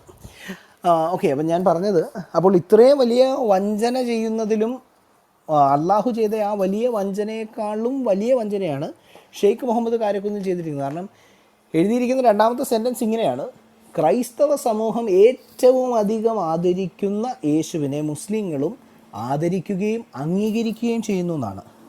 ഓക്കെ, ഏറ്റവും വലിയ അംഗീകാരം ഞാൻ പറഞ്ഞേക്കാം. യേശുവിന്റെ മാതാവിനെ നിക്കാഹ് ചെയ്യാൻ പോവുകയാണ് ഇയാള് ജന്നത്തിൽ ചെന്നിട്ട്. നല്ല ആദരവല്ലേ? ഇതിലും വലിയ ആദരവ് കൊടുക്കാനുണ്ടോ? ഇതിലും വലിയ ആദരവ് ഈസാ നബിയുടെ ഉപ്പ ആകാൻ ആഗ്രഹിക്കുക, രണ്ടാനച്ഛനാകാൻ ആഗ്രഹിക്കുക. എങ്ങനെയുണ്ട്? അല്ല, അതിനകത്ത് വേറൊരു കാര്യമുണ്ട് സിസ്റ്ററെ. ഈസ എന്ന് പറയുന്നത് അത് ഈസയുടെ കാര്യം നോക്കിയത്, ക്രിസ്ത്യാനികൾ ആദരിക്കുന്ന യേശുവിൻ്റെ കാര്യമായിട്ട് അതൊരു ബന്ധമില്ല. 2, ഈസാ നബിയുടെ കാര്യം നോക്കിയാൽ മതി. കാരണം ഈസാ നബിയുടെ ഉമ്മയെ നിക്കാഹ് ചെയ്യാൻ പുള്ളിക്ക് ആഗ്രഹം ഉണ്ടാകും. കാരണം ഈസ എന്ന് പറയുന്ന ഒരു മനുഷ്യനെ എന്തുള്ളൂ, പരിശുദ്ധനായിട്ട് ജനിച്ചിട്ടുള്ളൂ, പ്യുവറായിട്ട് ജനിച്ചിട്ടുള്ളൂ എന്ന് അവരുടെ ഖുറാനിൽ പറയുന്നുണ്ട്. അപ്പോൾ അങ്ങനെ ഒരുത്തൻ്റെ വാപ്പയാവാൻ പുള്ളിക്കൊരാഗ്രഹം ഉണ്ടായിരിക്കും. കാരണം പുള്ളിക്ക് തന്നെ പുള്ളീൻ്റെ വാപ്പയെ അറിഞ്ഞൂടല്ലോ. വാപ്പ ചത്ത് 4 വർഷം കഴിഞ്ഞ് ജനിച്ചവന് വാപ്പ ആരെന്നറിയാതെ നിൽക്കുമ്പോൾ അബ്ദുൽ മുത്തലിബിൻ്റെ മോനെ എന്തോ എന്ന് വിളി കേൾക്കുന്ന ടീമാണല്ലോ. അതുപോലെ തന്നെ അബ്ദുള്ളയുടെ മകനെ എന്ന് വിളിക്കുമ്പോൾ വിളി കേൾക്കാതിരിക്കുകയും ചെയ്ത വ്യക്തിയാണ്. അപ്പോൾ ആ വ്യക്തിക്ക് നല്ലൊരു ആൺകുഞ്ഞിന് ജന്മം നൽകി അല്ലെങ്കിൽ സൽപ്രവർത്തികൾ ചെയ്തവനാണെന്ന് പറയപ്പെടുന്ന ഈസ ഈ തന്നെ കൊണ്ടൊരു അത്ഭുതവും ചെയ്യാൻ കഴിഞ്ഞിട്ടില്ല. മരിച്ചവരെ ഉയർത്തെഴുന്നേൽപ്പിക്കുകയും പലർക്കും സൗഖ്യം കൊടുക്കുകയും അതുപോലെ തന്നെ മറ്റേ മണ്ണുകൊണ്ട് കിളിയെ ഉണ്ടാക്കി പറപ്പിക്കുകയൊക്കെ ചെയ്തുകൊണ്ടിരുന്ന ആ അത്ഭുത പുരുഷൻ്റെ ആ ഒരു പരിശുദ്ധനായ പുരുഷനെന്ന് ഖുറാൻ പറയുന്നത്. ക്രിസ്ത്യാനികളായിട്ടൊരു ബന്ധമില്ല, യേശു ക്രിസ്തുവായിട്ടൊരു ബന്ധമില്ല. ആ വ്യക്തിയുടെ വാപ്പയാണോ എന്ന് പുള്ളിക്ക് ആഗ്രഹം ഉണ്ടാകും. കാരണം നല്ലൊരു ആൺകുഞ്ഞിന് പുള്ളിക്ക് വാപ്പയാവാൻ കഴിഞ്ഞിട്ടില്ലല്ലോ. വേറൊരു ഓൺ ദ അതർ സൈഡ്, കർത്താവിന്റെ യേശുക്രിസ്തു ദൈവത്തെ സ്വന്തം പിതാവേ എന്ന് വിളിച്ചതുപോലെ ആ പിതാവിന്റെ സ്ഥാനത്ത് കയറി ഇരുന്നിട്ട് ഉപ്പാന്ന് വിളി കേൾപ്പിക്കാനായിട്ടാണോ, ദൈവത്തിന്റെ സ്ഥാനത്തിരിക്കാനായിട്ടുള്ള ആഗ്രഹം കൊണ്ടുമായിരിക്കില്ലേ? അല്ല, യേശു ക്രിസ്തു അല്ലേ വിളിച്ചുള്ളൂ സിസ്റ്റർ. ഈസാ നബി അള്ളാഹുവിനെ പിതാവേ എന്ന് വിളിച്ചില്ലല്ലോ. ഇയാളെ യേശുക്രിസ്തു എന്നല്ലേ എഴുതിയിരിക്കുന്നത് പുസ്തകത്തിൽ? അല്ല, ഇദ്ദേഹം യേശു ക്രിസ്തു എന്ന് എഴുതിക്കട്ടെ. ഇദ്ദേഹം യേശു ക്രിസ്തു എന്ന് എഴുതുന്നതിന്റെ പോയിന്റുകളിലേക്ക് നമ്മൾക്ക് പിന്നെ ഞാൻ മുഹമ്മദിന്റെ കാര്യം പറയുമ്പോൾ നമ്മൾ ഇസ്ലാമി എന്ന് പറയണമല്ലോ. ഇസ്ലാമിൽ മുഹമ്മദ് ഈസയല്ലേ, ഈസയായിട്ടല്ലേ ബന്ധമുള്ളൂ, യേശുവായിട്ട് ബന്ധമില്ലല്ലോ. അപ്പോൾ ഈ പുസ്തകത്തിന്റെ ഞാൻ ഈ രണ്ടാമത്തെ സ്റ്റേറ്റ്മെന്റിലേക്ക് വരുന്നതിന് മുൻപ് ഈ പുസ്തകത്തിൽ തന്നെ തുടക്കത്തിലെ ഫസ്റ്റ് ലെറ്ററിലുള്ള ആ ഒരു വഞ്ചന തന്നെ അടുത്തത് തുറന്നു കാണിക്കുകയാണ്. യേശു ഖുറാനിൽ, ഇതാണ് ടൈറ്റിൽ. യേശു എന്നൊരു വാക്ക് അല്ലെങ്കിൽ ഒരു പേര് ഇസ്ലാമിക ഖുറാൻ്റെ ട്രാൻസ്ലേഷനുകളിൽ ഏതെങ്കിലും ഒരു ട്രാൻസ്ലേഷനുകളിൽ യേശു എന്നെഴുതിയേക്കുന്ന ഒരു പേര് നിങ്ങൾക്കാർക്കെങ്കിലും ഉലക ചരിത്രത്തിലുള്ള ഏതെങ്കിലും ഒരു ഖുറാനിൽ നിന്നെടുത്ത് കാണിച്ചു തരാൻ കഴിയുമോ? നിങ്ങളിതുവരെ വായിച്ചിട്ടുണ്ട്. ഞാൻ 8-9 ട്രാൻസ്ലേഷനുകൾ വായിച്ചു തീർത്ത വ്യക്തിയാണ്. ഒരെണ്ണത്തിൽ പോലും എനിക്കത് കാണാൻ കഴിഞ്ഞില്ല. യേശു എന്ന് ഖുറാൻ്റെ പരിഭാഷകളിൽ ഏതെങ്കിലും ഒരു പരിഭാഷയിൽ ഇസ്ലാമിക പണ്ഡിതന്മാരിൽ ഏതെങ്കിലും ഒരു വ്യക്തി എഴുതി വെച്ചത് നിങ്ങളാരെങ്കിലും കണ്ടിട്ടുണ്ടോ?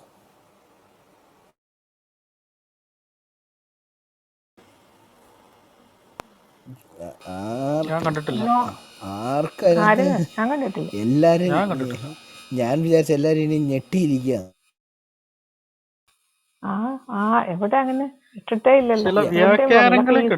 വ്യാഖ്യാനമല്ല, അല്ല വ്യാഖ്യാനത്തിൽ തഫ്സീറുകളിൽ എന്നല്ലല്ലോ, യേശു ഖുറാനിൽ എന്നല്ലേ?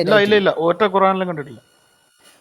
ഖുറാനിലും ഇല്ല. അപ്പൊ ഈ ഇല്ലാത്ത ഒരാൾ ഖുറാനിലുണ്ടെന്ന് പറഞ്ഞ് എഴുതി വെച്ചതിന് ഒന്നാമത്തെ വഞ്ചനയല്ലേ, നമ്പർ 1. 2 കേസ് കൊടുക്കണം പിള്ളാച്ച. അപ്പം ഇത് കൃത്യമായിട്ട് കേസ് കൊടുക്കണം. ക്രിസ്തു നിന്ന നടത്തുകയാണ് ഇവിടെ ചെയ്തുകൊണ്ടിരിക്കുന്നത്. എന്താ ഇവർക്ക് മാത്രമേ ഈ നബി നിന്ന പറ്റത്തുള്ളൂ? ഞങ്ങളുടെ കർത്താവിനെ എടുത്തുകൊണ്ട്, കർത്താവിൻ്റെ പേരെടുത്തുകൊണ്ട് ഉലക ചരിത്രത്തിലെ സകല മ്ലേച്ഛതകളെയും ലീഗലൈസ് ചെയ്തിരിക്കുന്ന, സകല വൃത്തികേടിനും ചുക്കാൻ പിടിക്കുന്ന, കൊടി പിടിക്കുന്ന, അല്ലെങ്കിൽ സകല മ്ലേച്ഛതകളോടും കിടപിടിച്ചു നിൽക്കുന്ന ഒരു ഗ്രന്ഥത്തിൽ ഞങ്ങളുടെ വാഴ്ത്തപ്പെട്ട കർത്താവിൻ്റെ പേരെടുത്തിട്ടുകൊണ്ട് അവിടെ ഇല്ലാത്ത ഒരു പേരിനെ തിരികെ കയറ്റി ഈ യേശു ഖുറാനിലുണ്ട് എന്ന് പറയുന്നത് ക്രിസ്തു നിന്നയല്ലേ? തെറ്റല്ലേ? തികച്ചും വ്യാജമല്ലേ? അപ്പോൾ ഈ ഷെയ്ഖ് മുഹമ്മദ് കാരക്കുന്നെന്ന് പറയുന്നവനൊരു വ്യാജനും തികഞ്ഞ നുണയനും ഒരു രാജനുണയനെന്ന് പേര് കൊടുക്കത്തക്കവണ്ണം വഞ്ചകന്മാരിലെ ഉത്തമനെന്ന അള്ളാഹുവിൻ്റെ നാമത്തെക്കാളും അള്ളാഹുവിൻ്റെ ബാപ്പയാകാൻ വരെ കെൽപ്പുള്ള അത്രയും വലിയ പെരും നുണയനാണ് ഷെയ്ഖ് മുഹമ്മദ് കാരക്കുന്ന് എന്നുള്ള ആ ഒരു വ്യക്തി എന്നത് ഈ ടൈറ്റിലിൽ നിന്ന് തന്നെ മനസ്സിലാക്കാവുന്ന കാര്യമാണ്. അടുത്തത് അദ്ദേഹം എഴുതി വച്ചിരുന്ന 2 പോയിന്റുകളാണ് നമ്മളിന്ന് പരിശോധിക്കുന്നത്. ഒന്ന്, അടുത്ത ബന്ധമുള്ള 2 മതസമൂഹങ്ങളാണ്, യാതൊരു ബന്ധവുമില്ല. അടുത്തതാണ് നമ്മളിപ്പോൾ പറഞ്ഞത്, ക്രൈസ്തവ സമൂഹം ഏറ്റവും ആദരിക്കുന്ന യേശുവിനെ മുസ്ലിങ്ങളും ആദരിക്കുകയും അംഗീകരിക്കുകയും ചെയ്യുന്നു എന്ന് പറയുന്നത്. മുസ്ലിങ്ങൾ ഏത് യേശുവിനെയാണ് അംഗീകരിക്കുന്നത്? ഇനിയും ആ വിഷയം നമ്മൾ പഠിക്കുകയാണ്. ആ വിഷയത്തെക്കുറിച്ചാണ് നമ്മൾ ചർച്ച ചെയ്യുന്നത്.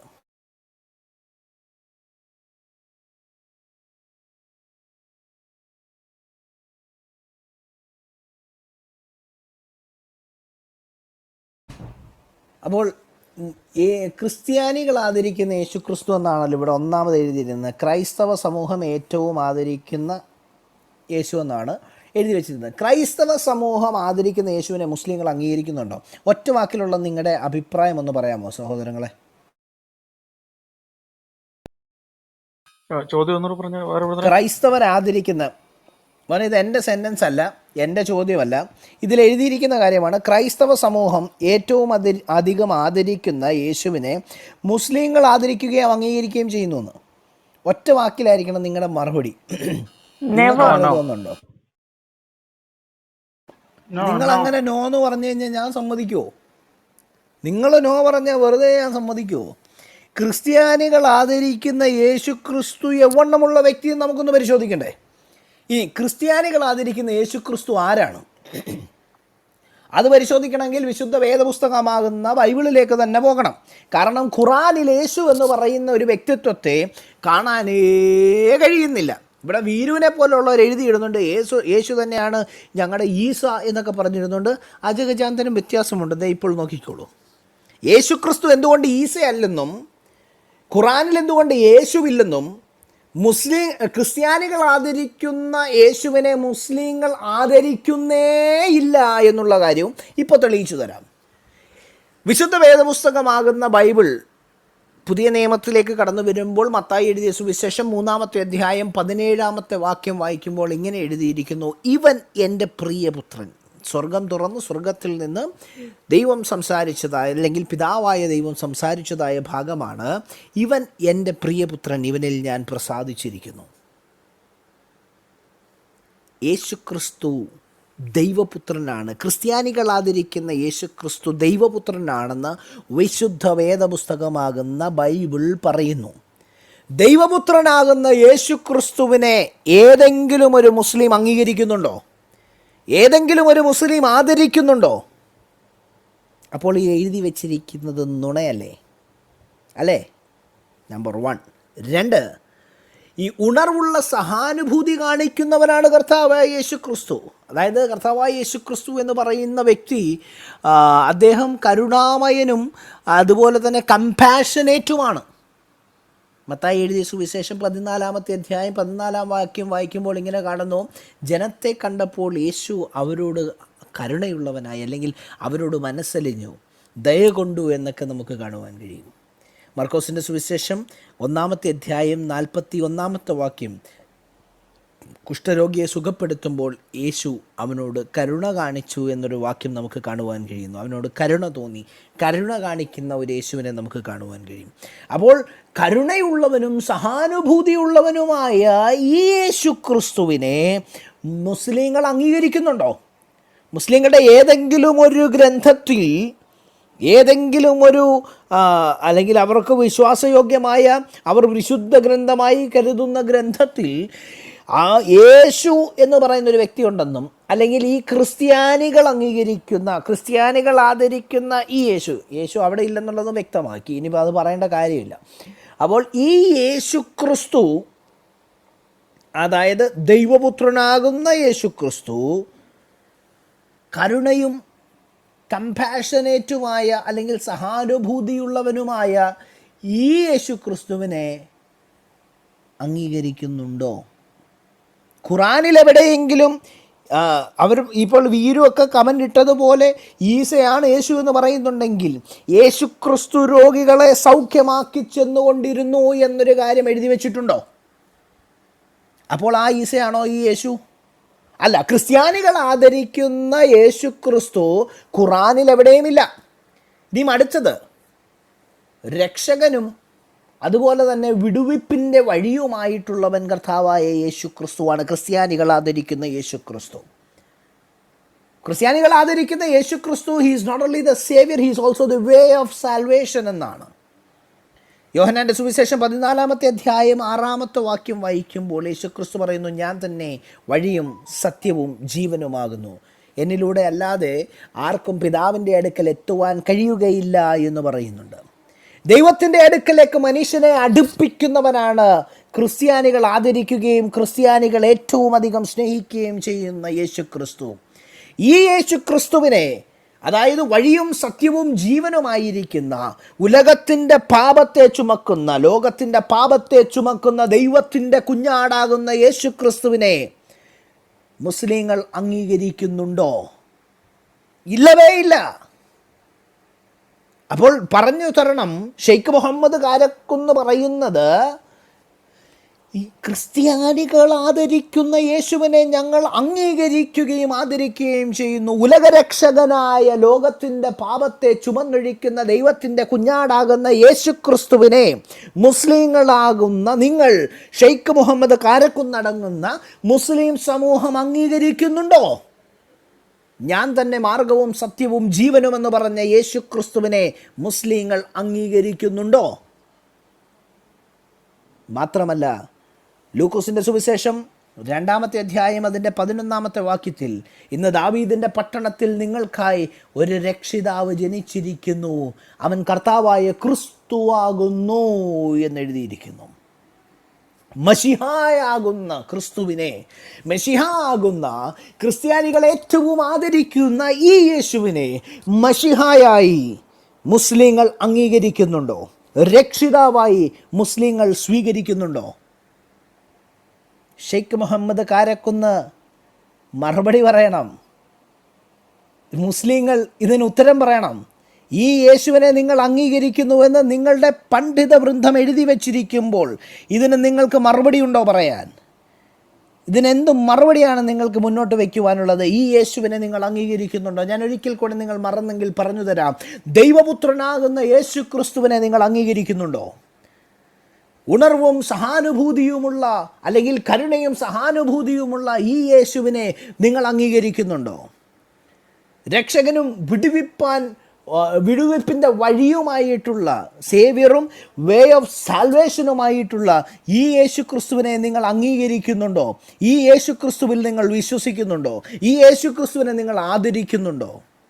അടുത്തത് എബ്രായർക്ക് എഴുതിയ ലേഖനം 4-ാമത്തെ അധ്യായം 15-ാമത്തെ വാക്യത്തിൽ കാണുന്നു, പാപമൊഴികെ എല്ലാറ്റിലും പരീക്ഷിക്കപ്പെട്ടവൻ, ആ മഹാപുരോഹിതൻ നമ്മുടെ ഉള്ളിലുണ്ട് എന്നാണ് പറയപ്പെടുന്നത്. മനുഷ്യരുടെ ഉള്ളിൽ വസിക്കുന്ന, പാപമൊഴികെ എല്ലാറ്റിലും സകലത്തിലും പരീക്ഷിക്കപ്പെട്ടവനായ ക്രിസ്ത്യാനികൾ ഏറ്റവും ആദരിക്കുന്ന ഈ യേശുവിനെ, നിന്റെ ഹൃദയത്തിൽ വസിക്കുന്ന യേശു എന്ന് നീ അംഗീകരിക്കുന്നുണ്ടോ? അവനെ രക്ഷകനായിട്ട് സ്വീകരിച്ചവരുടെ ഉള്ളിലുള്ളത് മുസ്ലിങ്ങളുടെ ഉള്ളിലില്ല. നിന്റെ ഹൃദയത്തിലേക്ക്, ഒരു മുസ്ലിമിൻ്റെ ഹൃദയത്തിലേക്ക് യേശുവിനെ രക്ഷകനും കർത്താവുമായി സ്വീകരിച്ച് നിന്റെ ഹൃദയത്തിൻ്റെ അന്തർഭാഗത്ത് അവനെ കുടിയിരുത്തിക്കൊണ്ട് പറയാൻ കഴിയുമോ, ഈ യേശുവിനെ ഞാൻ ആദരിക്കുന്നുവെന്ന്? ഈ യേശുവിനെ ഏതെങ്കിലും ഒരു മുസ്ലിം, ഷെയ്ഖ് മുഹമ്മദ് കാരക്കുന്നടങ്ങുന്ന ഏതെങ്കിലും ഒരു മുസ്ലിം വൃന്ദം തൻ്റെ ഹൃദയത്തിലേക്ക് സ്വീകരിക്കുമോ? തന്നെ ഹൃദയത്തിലേക്ക് സ്വീകരിക്കുന്നവനാണ് ക്രൈസ്തവർ. അതുകൊണ്ടാണ് ഞങ്ങൾ പറയുന്നത്, ഞങ്ങൾ ഏറ്റവും ആദരിക്കുന്നവൻ ഞങ്ങളുടെ കർത്താവായ യേശു ക്രിസ്തുവാണ്. മുസ്ലിം ലോകം അത് അംഗീകരിക്കുമോ? ഒരിക്കലുമില്ല. മുസ്ലിം ലോകം ഈ യേശുവിനെ ആദരിക്കുമോ? ഒരിക്കലുമില്ല. അടുത്തത് യോഹന്നാൻ എഴുതിയ യേശു ക്രിസ്തുവിൻ്റെ സുവിശേഷം 8-ാമത്തെ അധ്യായം 45-ഉം 46-ഉം എന്ന് ഈ വാക്യങ്ങൾ വായിക്കുമ്പോൾ നമുക്ക് കാണുന്നത്, യേശു ഇങ്ങനെ പറയുന്നു, ഞാൻ സത്യം പറയുന്നു, അതുകൊണ്ട് നിങ്ങൾ എന്നിൽ വിശ്വസിക്കുന്നില്ല. അതുപോലെ തന്നെ മറ്റൊരിടത്ത് കാണുന്നു, അവൻ വിശ്വസ്തനും സത്യവാനുമെന്നാണ് വിളിക്കപ്പെടുന്നത്. അപ്പോൾ യേശുക്രിസ്തു ആരാണ്? വിശ്വാസയോഗ്യനും സത്യം പറയുന്നവനുമാണ്. വിശ്വാസയോഗ്യവും സത്യം മാത്രം പറയുന്നവനുമായ യേശുക്രിസ്തുവിനെ മുസ്ലിം വൃന്ദം അംഗീകരിക്കുന്നുണ്ടോ? അബ്രഹാമിനും മുൻപേ ഉള്ളവനാണ് ഞാൻ എന്ന് കർത്താവായ യേശു ക്രിസ്തു പറഞ്ഞത് മുസ്ലിം ലോകം അംഗീകരിക്കുന്നുണ്ടോ? ഞാൻ സകല മാനവരാശിയുടെയും പാപത്തിൻ്റെ പരിഹാരത്തിനു വേണ്ടി മരിക്കേണ്ടത് ആവശ്യമാണെന്ന് കർത്താവായ യേശു ക്രിസ്തു പറഞ്ഞത് മുസ്ലിം വൃന്ദം അംഗീകരിക്കുന്നുണ്ടോ? യേശുക്രിസ്തു ദയയും കരുണയും നിറഞ്ഞവനാണ്. സകല അവകാശങ്ങളും ആധിപത്യമുള്ളവനാണ് കർത്താവായ യേശുക്രിസ്തു. മത്തായി എഴുതിയ സുവിശേഷം 28-ാമത്തെ അധ്യായം 18-ാമത്തെ വാക്യത്തിൽ യേശുക്രിസ്തു പറയുന്നൊരു കാര്യം ഇങ്ങനെയാണ്: സ്വർഗത്തിലും ഭൂമിയിലും സകല അധികാരവും എനിക്ക് നൽകപ്പെട്ടിരിക്കുന്നു. സ്വർഗത്തിലും ഭൂമിയിലും സകല അധികാരവും നൽകപ്പെട്ടിരിക്കുന്ന, ക്രിസ്ത്യാനികൾ ഏറ്റവും ആദരിക്കുന്ന ഈ യേശുവിനെ മുസ്ലിങ്ങൾ ആദരിക്കുകയും അംഗീകരിക്കുകയും ചെയ്യുന്നുണ്ടോ? ഇല്ല. റോമർക്ക് എഴുതിയ ലേഖനം 5-ാമത്തെ അധ്യായം അതിൻ്റെ 8-ാമത്തെ വാക്യത്തിലേക്ക് വരുമ്പോൾ എംബോഡിമെൻ്റ് ഓഫ് ലവ് ആയിട്ട് യേശുവിനെ കാണാം. അതായത് സ്നേഹത്തിൻ്റെ ദർശനമായി തീർന്നവൻ, അല്ലെങ്കിൽ സ്നേഹത്തിൻ്റെ പ്രത്യക്ഷ രൂപമായി തീർന്നവനെ നമുക്ക് കാണുവാൻ കഴിയും. യോഹന്നാൻ എഴുതിയ സുവിശേഷം 15-ാമത്തെ അധ്യായം 13-ാമത്തെ വാക്യത്തിൽ ഇങ്ങനെയാണ് കാണുന്നത്: സ്വന്തം സുഹൃത്തുക്കൾക്കായി തൻ്റെ ജീവനെ നൽകാതിരിക്കുന്നതിലും വലിയ സ്നേഹം ആരുമില്ല. ഇതാണ് കുറച്ചു മുൻപ് അച്ചങ്ങച്ചായൻ പറഞ്ഞ വാക്ക്. തൻ്റെ സ്നേഹിതന്മാർക്കു വേണ്ടി ജീവൻ നൽകുന്ന ഒരു യേശുക്രിസ്തുവിനെ, എന്നാൽ ജീവൻ നൽകിയ ഒരു യേശുക്രിസ്തുവിനെ ക്രിസ്ത്യാനികൾ ഏറ്റവും ആദരിക്കുമ്പോൾ ആ യേശുവിനെ മുസ്ലിങ്ങൾ ആദരിക്കുകയും ബഹുമാനിക്കുകയും അംഗീകരിക്കുകയും ചെയ്യുന്നുണ്ടോ? ഇല്ല. റോമർക്ക് എഴുതിയ ലേഖനം 5-ാമത്തെ അധ്യായം അതിൻ്റെ 8-ാമത്തെ വാക്യം വായിക്കുമ്പോൾ അവിടെ ഇങ്ങനെ എഴുതിയിരിക്കുന്നു: നാം പാപികളായിരിക്കുമ്പോൾ തന്നെ ക്രിസ്തു നിമിത്തം ദൈവം തൻ്റെ സ്നേഹം വെളിപ്പെടുത്തിയിരിക്കുന്നു.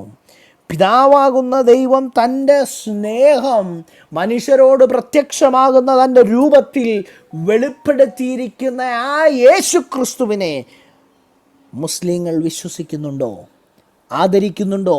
അംഗീകരിക്കുന്നുണ്ടോ? ഇല്ലവേ ഇല്ല. അടുത്തത്, അഭിഷക്തനായ മശീഹായായിട്ട് യേശുക്രിസ്തുവിനെ അംഗീകരിക്കുന്നുണ്ടോ? ഇല്ല. യോഹന്നാൻ എഴുതിയ സുവിശേഷം 1-ാമത്തെ അധ്യായം 1-ാം വാക്യം 14-ാം വാക്യം എന്നിവ വായിക്കുമ്പോൾ നമുക്ക് കാണുന്നത് യേശുക്രിസ്തു തന്നെയാണ് സാക്ഷാൽ ദൈവം. 1ഉം 2ഉം വാക്യങ്ങൾ വായിച്ചാൽ വചനമാകുന്ന ദൈവത്തെ കാണുകയും അവൻ സാക്ഷാൽ ഈ വചനമാണെന്ന് മനസ്സിലാക്കാൻ കഴിയുകയും, 2-ാമത്തെ വാക്യത്തിൽ എഴുതി വച്ചിരിക്കുന്നത് ഇങ്ങനെയാണ്: അവനാൽ സകലവും ഉളവാക്കപ്പെട്ടു. ഉളവായതൊന്നും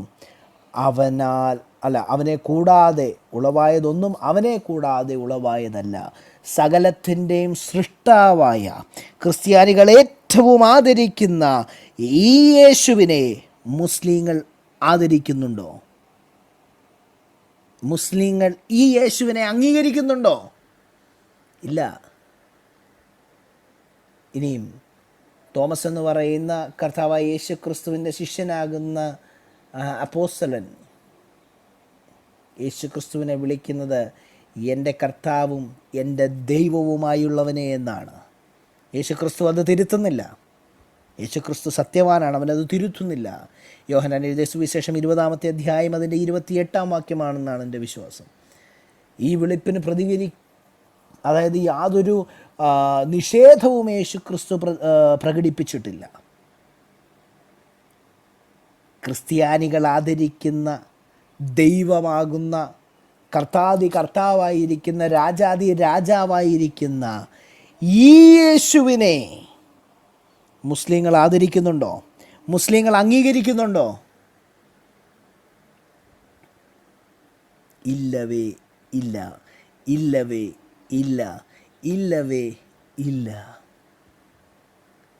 അടുത്തത്, ദൈവത്തിൻ്റെ പൂർണ്ണത ദേഹരൂപത്തിൽ പാർക്കുന്ന യേശുവിനെ മുസ്ലിങ്ങൾ അംഗീകരിക്കുന്നുണ്ടോ? കൊലോസ്യർക്ക് എഴുതിയ ലേഖനം 2-ാമത്തെ അധ്യായം അതിൻ്റെ 9-ാമത്തെ വാക്യത്തിൽ എഴുതി വച്ചിരിക്കുന്നു: യേശുക്രിസ്തുവിൽ ദൈവത്തിൻ്റെ പൂർണ്ണത ദേഹരൂപത്തിലിരിക്കുന്നു. അപ്പോൾ ക്രിസ്ത്യാനികൾ ആദരിക്കുന്ന ദൈവത്തിൻ്റെ പൂർണ്ണത ദേഹരൂപത്തിലിരിക്കുന്ന യേശുക്രിസ്തുവിനെ മുസ്ലിങ്ങൾ അംഗീകരിക്കുന്നുണ്ടോ? ഇല്ല. എബ്രായർക്ക് എഴുതിയ ലേഖനം 1-ാമത്തെ അധ്യായം 3-ാമത്തെ വാക്യത്തിൽ ആരെങ്കിലും അതൊന്ന് എടുത്ത് വായിച്ചാൽ നന്നായിരിക്കും. ഞാൻ പെട്ടെന്ന് ഓർത്തപ്പോൾ പറഞ്ഞതാണ്. എബ്രായർക്ക് എഴുതിയ ലേഖനം 1-ാം അധ്യായം 3-ാമത്തെ വാക്യമാണെന്നാണ് ഓർമ്മ. ദൈവത്തിൻ്റെ മഹത്വത്തിൻ്റെ ജ്യോതിയും അവൻ്റെ പ്രതിച്ഛായയുമാകുന്നു എന്നൊരു വാക്യമില്ലേ? എബ്രായർക്ക് എഴുതിയ ലേഖനം 1-ാം അധ്യായം 3-ാം വാക്യം.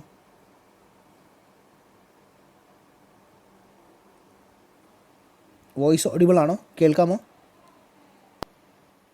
കേൾക്കാം. ഓക്കെ, ആ വാക്യം ഒന്ന് എടുത്താൽ നന്നായിരുന്നു. ഏതായിരുന്നു എബ്രായ ലേഖനം? എബ്രായ 1-ാം അധ്യായം 3-ാം വാക്യം.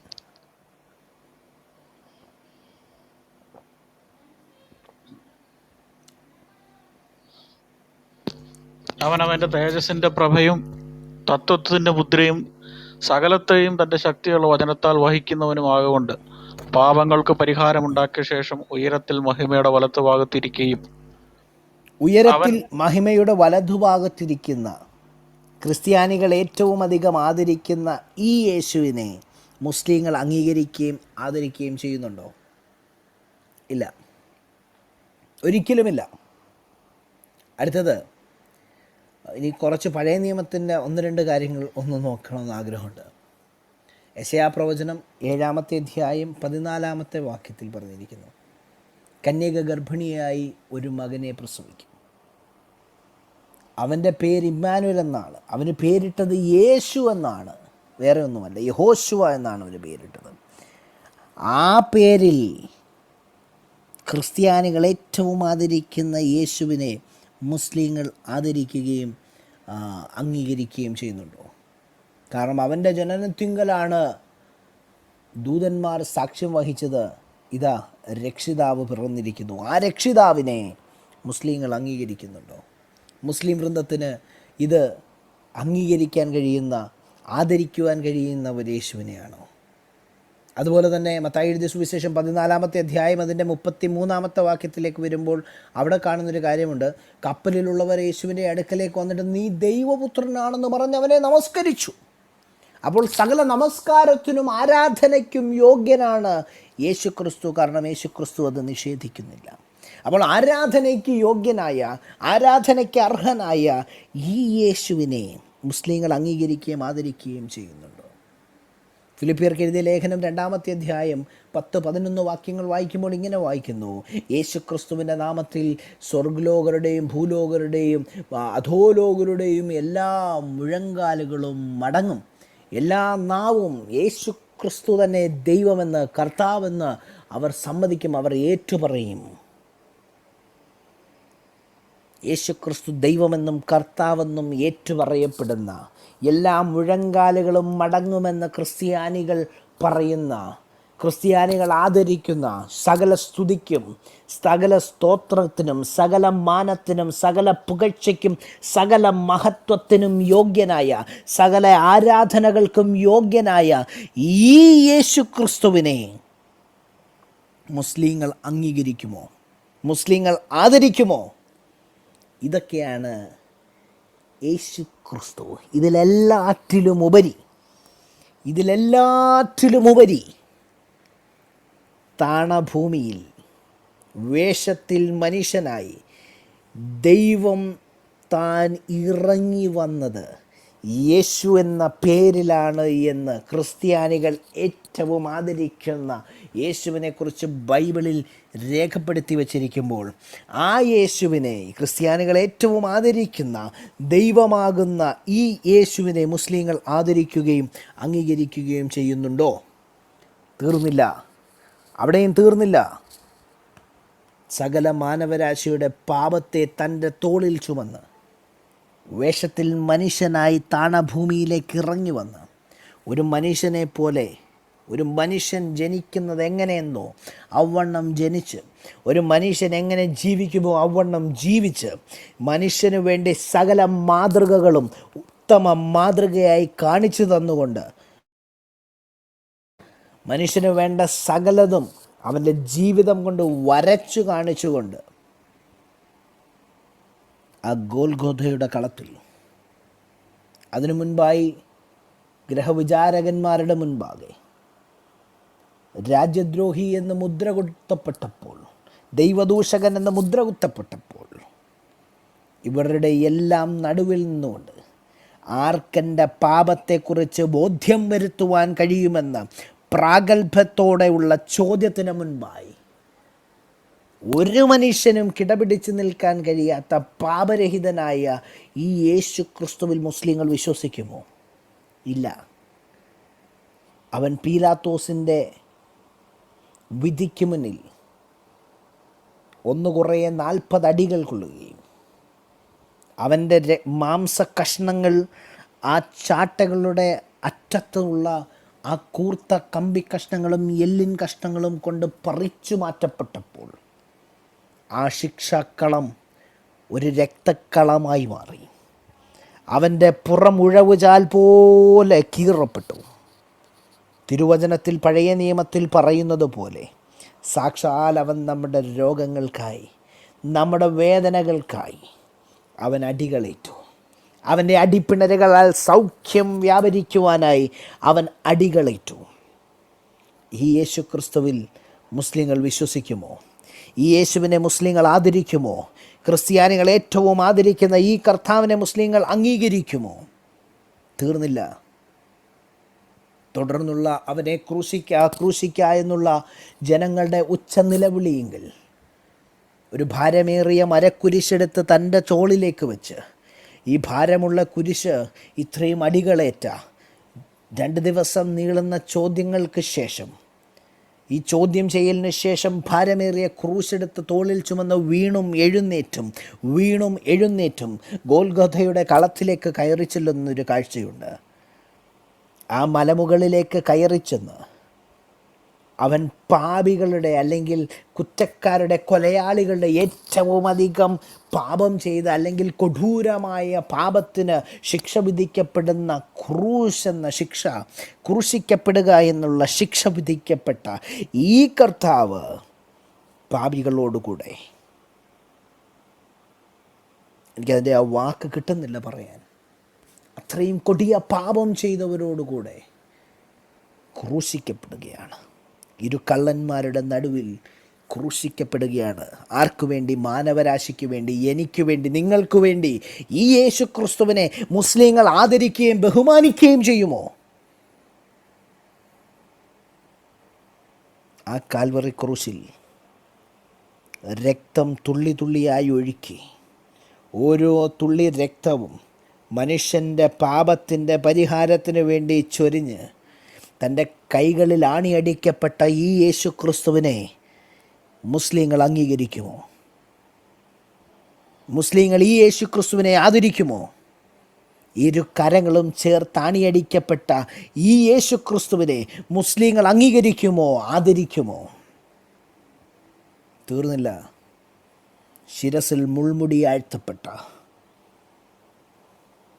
ഈ യേശു ക്രിസ്തുവിനെ മുസ്ലിങ്ങൾ അംഗീകരിക്കുമോ? ആദരിക്കുമോ? എൻ്റെ വസ്ത്രത്തിനു വേണ്ടി അവർ ചിട്ടിട്ടു എന്ന് പറയുന്ന വസ്ത്രം പോലും പിച്ചി ചീന്തപ്പെട്ടതായ നിലയിൽ,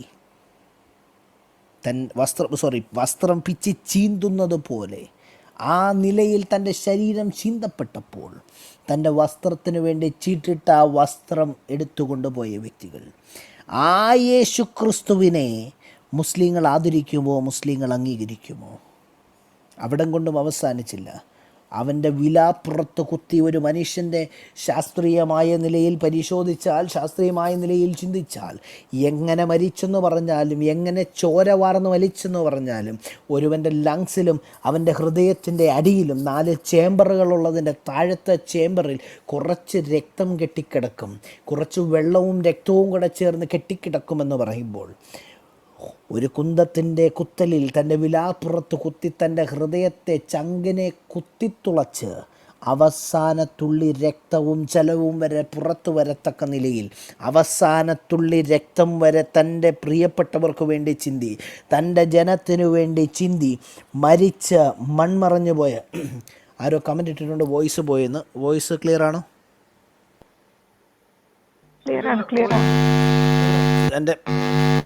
തൻ്റെ പ്രിയപ്പെട്ടവർക്ക് വേണ്ടി രക്തം ചിന്തി അവസാന തുള്ളി രക്തം വരെയും നൽകിയ സകല മാനവരാശിയുടെയും പാപപരിഹാരകനായ ഈ യേശു ക്രിസ്തുവിനെ മുസ്ലിങ്ങൾ ആദരിക്കുമോ? അംഗീകരിക്കുമോ? അവസാനിച്ചില്ല പ്രിയമുള്ളവരെ ചരിത്രം. ക്രിസ്ത്യാനികൾ ആദരിക്കുന്ന യേശു ക്രിസ്തുവിൻ്റെ ചരിത്രം അവിടെ അവസാനിക്കുന്നില്ല. ഏതെങ്കിലും ഒരു മുറിയിൽ കിടന്ന് ചത്ത് ചീഞ്ഞളിഞ്ഞ് മൂന്നാമത്തെ ദിവസം ഈ യേശു ഉയർത്തെഴുന്നേറ്റതുപോലെ ഉയർത്തെഴുന്നേൽക്കുമോ എന്ന് ആഗ്രഹിച്ചും ആശിച്ചും അങ്ങനെ പറഞ്ഞും നിന്നതായ സാഹചര്യത്തിൽ യേശു എഴുന്നേറ്റതുപോലെ ഉയർത്തെഴുന്നേൽക്കുമോ എന്ന് വിചാരിച്ചു നിന്ന ഒരു വ്യക്തിയുണ്ട്. ഞാൻ ആ പേര് ഇത്തരണത്തിൽ പറയാൻ താല്പര്യപ്പെടുന്നില്ല. അവസാനം ഗത്യന്തരമില്ലാതെ നാറ്റം വമിക്കുന്ന അവസ്ഥയിൽ കിടന്ന മുറിയിൽ തന്നെ അതേ മുറിയിൽ അതേ കട്ടിലിനരികിൽ വെച്ച് താൻ മോഷ്ടിച്ചെടുത്ത ഒരു വസ്ത്രവും ഒരു അടിവസ്ത്രവും കൂടെ ചേർത്ത് കുഴിച്ചിടത്തക്കവണ്ണമുള്ള ഗതികേടല്ല എൻ്റെ കർത്താവിനുണ്ടായത്. അവനെ പുതിയ കല്ലറയ്ക്കലാണ് വെച്ചത്. വെട്ടിയെടുത്ത ഒരു പാറക്കിടയിലാണ് എൻ്റെ കർത്താവിനെ അടക്കം ചെയ്തത്. അത് രാജാക്കന്മാർക്ക് നൽകുന്ന ഒരടക്കമാണ്. അവൻ്റെ മരണത്തിൽ പോലും അവൻ രാജാക്കന്മാരോട് കൂടെയാണ്, അവൻ പ്രഭുക്കന്മാരോട് കൂടെയായിരുന്നു.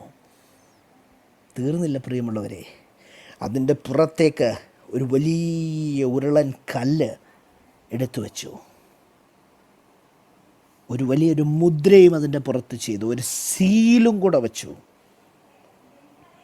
ചില സ്ത്രീകൾ കർത്താവിൻ്റെ ആ ശരീരത്തെ ഒന്ന് എംബാം ചെയ്യണമെന്ന ആഗ്രഹത്തോടെ ഈ ഒരു ബാമുകളായിട്ട് ഇങ്ങനെ ഓടിയ സമയം, നമ്മുടെ ഇവിടുത്തെ ചില പണ്ഡിതന്മാർ പറഞ്ഞതുപോലെ യഭാം ചെയ്യാനെന്ന് പറയുന്ന തമാശകൾ ഇവിടെ ഉണ്ടല്ലോ.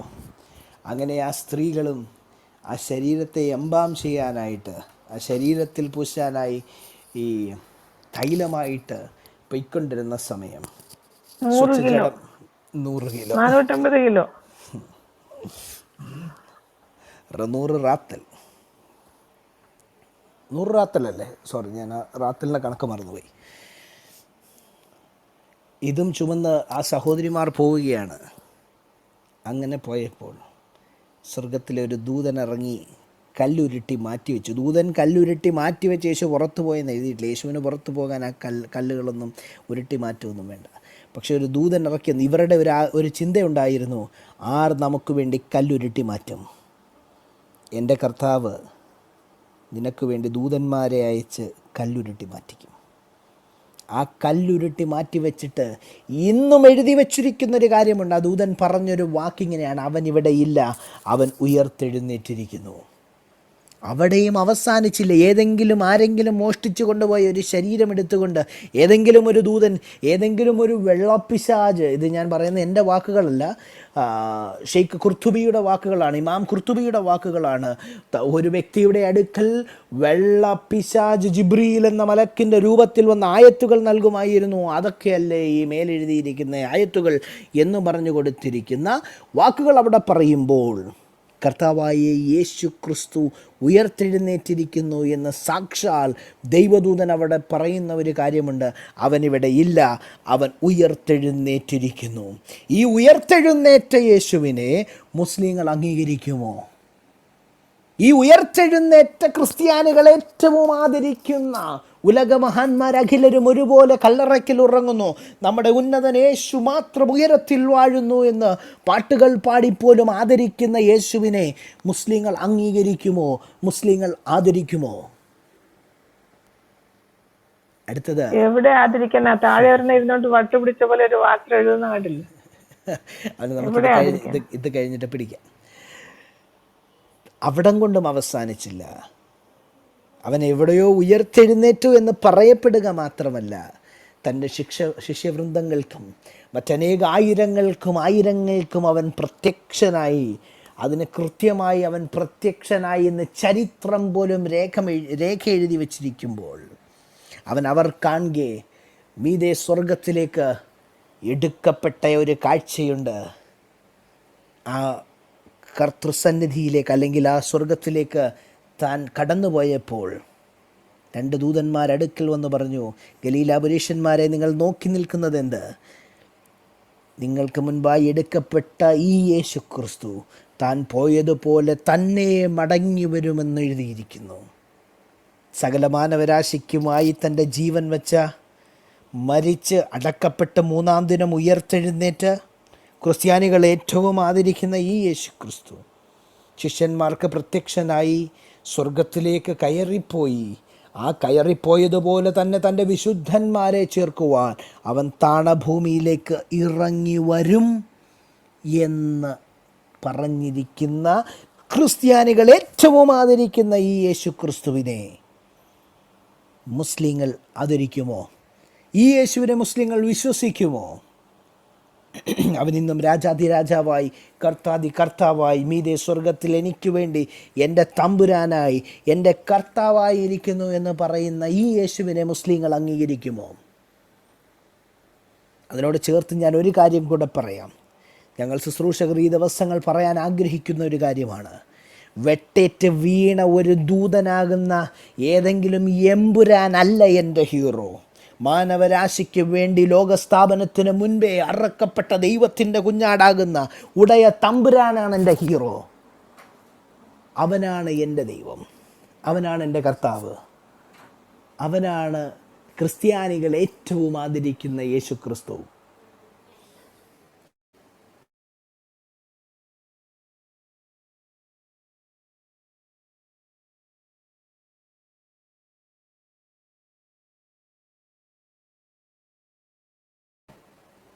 ക്ഷമിക്കണം. അപ്പോൾ ഈ യേശു ക്രിസ്തുവിനെ മുസ്ലിങ്ങൾ അംഗീകരിക്കുന്നുണ്ടോ?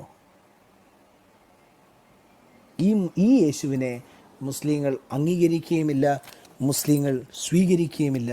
ഈ യേശു ക്രിസ്തുവുമായിട്ട് മുസ്ലിങ്ങൾക്കൊരു ബന്ധവുമില്ല.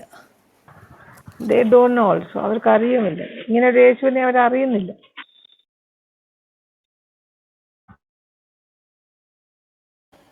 അപ്പോൾ ഈ ഒരു സ്റ്റേറ്റ്മെൻറ്റും കൂടെ വെച്ച് ഞാൻ ഇന്നത്തെ ഈ ഒരു സെഷൻ അല്ലെങ്കിൽ എൻ്റെ പ്രസൻറ്റേഷൻ ഞാനിവിടെ അവസാനിപ്പിക്കുമ്പോൾ ഞാനിവിടെ ഏകദേശം ഒരു 20 കാര്യങ്ങൾ പറഞ്ഞു.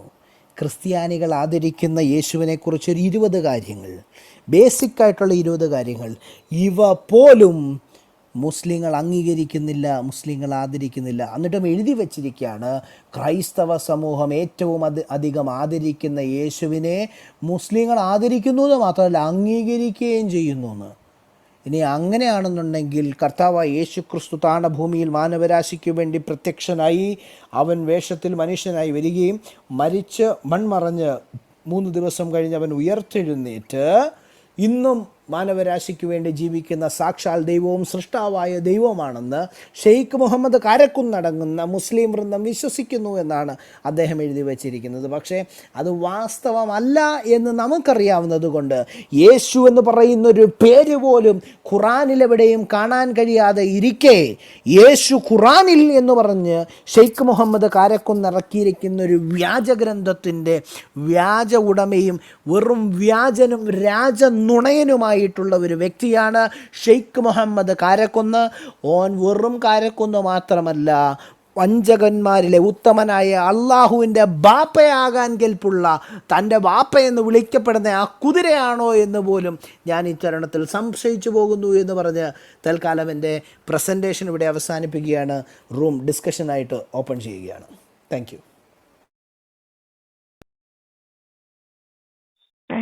Thank you Warrier. വണ്ടർഫുൾ. അയാളെ നമ്മളിവിടെ കൊണ്ടുവരണം. ഇയാളുടെ അഡ്രസ്സോ ഫോൺ നമ്പറോ എന്തെങ്കിലും കിട്ടുമോ? ഞാൻ ഫോൺ ചെയ്യാം. അയാള് മരിച്ചുപോയി ആന്റി, സിസ്റ്ററെ, അവര് മരിച്ചുപോയി. ഇല്ലില്ല, ഇയാളുണ്ട്, ജീവനുണ്ട്. ഇല്ലേ? അയാൾ ജീവനോടെ ഉണ്ട്. ഭാര്യ ഇനി എന്നാ പോകുന്നേ? ഒത്തിരി ദിവസങ്ങളായി കണ്ടിട്ട്, നിങ്ങളുടെ ക്ലാസ്സും നിങ്ങളുടെ സംസാരവും ഒക്കെ. നല്ല ആള്, ഇത്ര നല്ലൊരു പ്രസന്റേഷൻ, നല്ല പ്രസന്റേഷൻ ആയിരുന്നു. നല്ല പ്രസന്റേഷൻ. 2 എണ്ണം അയാള് പറഞ്ഞ് 2 വാചകത്തെ വെച്ചിട്ടാണ് ഇത്രയും സമയം സംസാരിച്ചത്.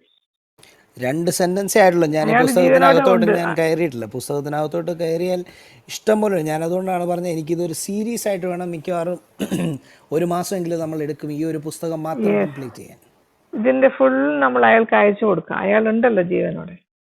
തീർച്ചയായും ജീവനോടെ ഉണ്ട്. 64 പേജുകൾ മാത്രം അടങ്ങുന്ന ഈ പുസ്തകത്തിൽ മിക്കവാറും 64 സെഷനുകൾ എടുക്കേണ്ടി വരും. കവർ പേജുകളോടെ ചേർത്ത് മിക്കവാറും ഒരു സെഷൻ 65 സെഷൻ എടുക്കേണ്ടി വരുമായിരിക്കും എന്നാണ് എൻ്റെ ഒരു കാൽക്കുലേഷൻ, ബേസിക് കാൽക്കുലേഷൻ. ഞാൻ ഒരുപാട് വാക്യങ്ങളും ഒരുപാട് പോയിന്റുകളും സ്കിപ്പ് ചെയ്തിട്ടാണ് പറഞ്ഞത്. കാരണം അല്ലെങ്കിൽ പിന്നെ സമയം വെറുതെ നീണ്ടു പോകുമെന്നുള്ളത് കൊണ്ട്. അപ്പോൾ എന്തായാലും ഈ പ്രസൻറ്റേഷനിൽ തെളിഞ്ഞിരിക്കുന്നത് ഞാനിവിടെ തെളിയിച്ചതും തെളിയിക്കാൻ ശ്രമിച്ചതും ഷെയ്ഖ് മുഹമ്മദ് കാരക്കുന്ന് എന്ന് പറയുന്ന വ്യക്തി ഒരു നുണയനും രാജനുണയനുമാണ്. അദ്ദേഹത്തിൻ്റെ ഒരു പ്രസ്താവനകളും വിശ്വാസയോഗ്യമല്ല എന്നുള്ള കാര്യം ഇത്തരുണത്തിൽ ഓർപ്പിച്ച്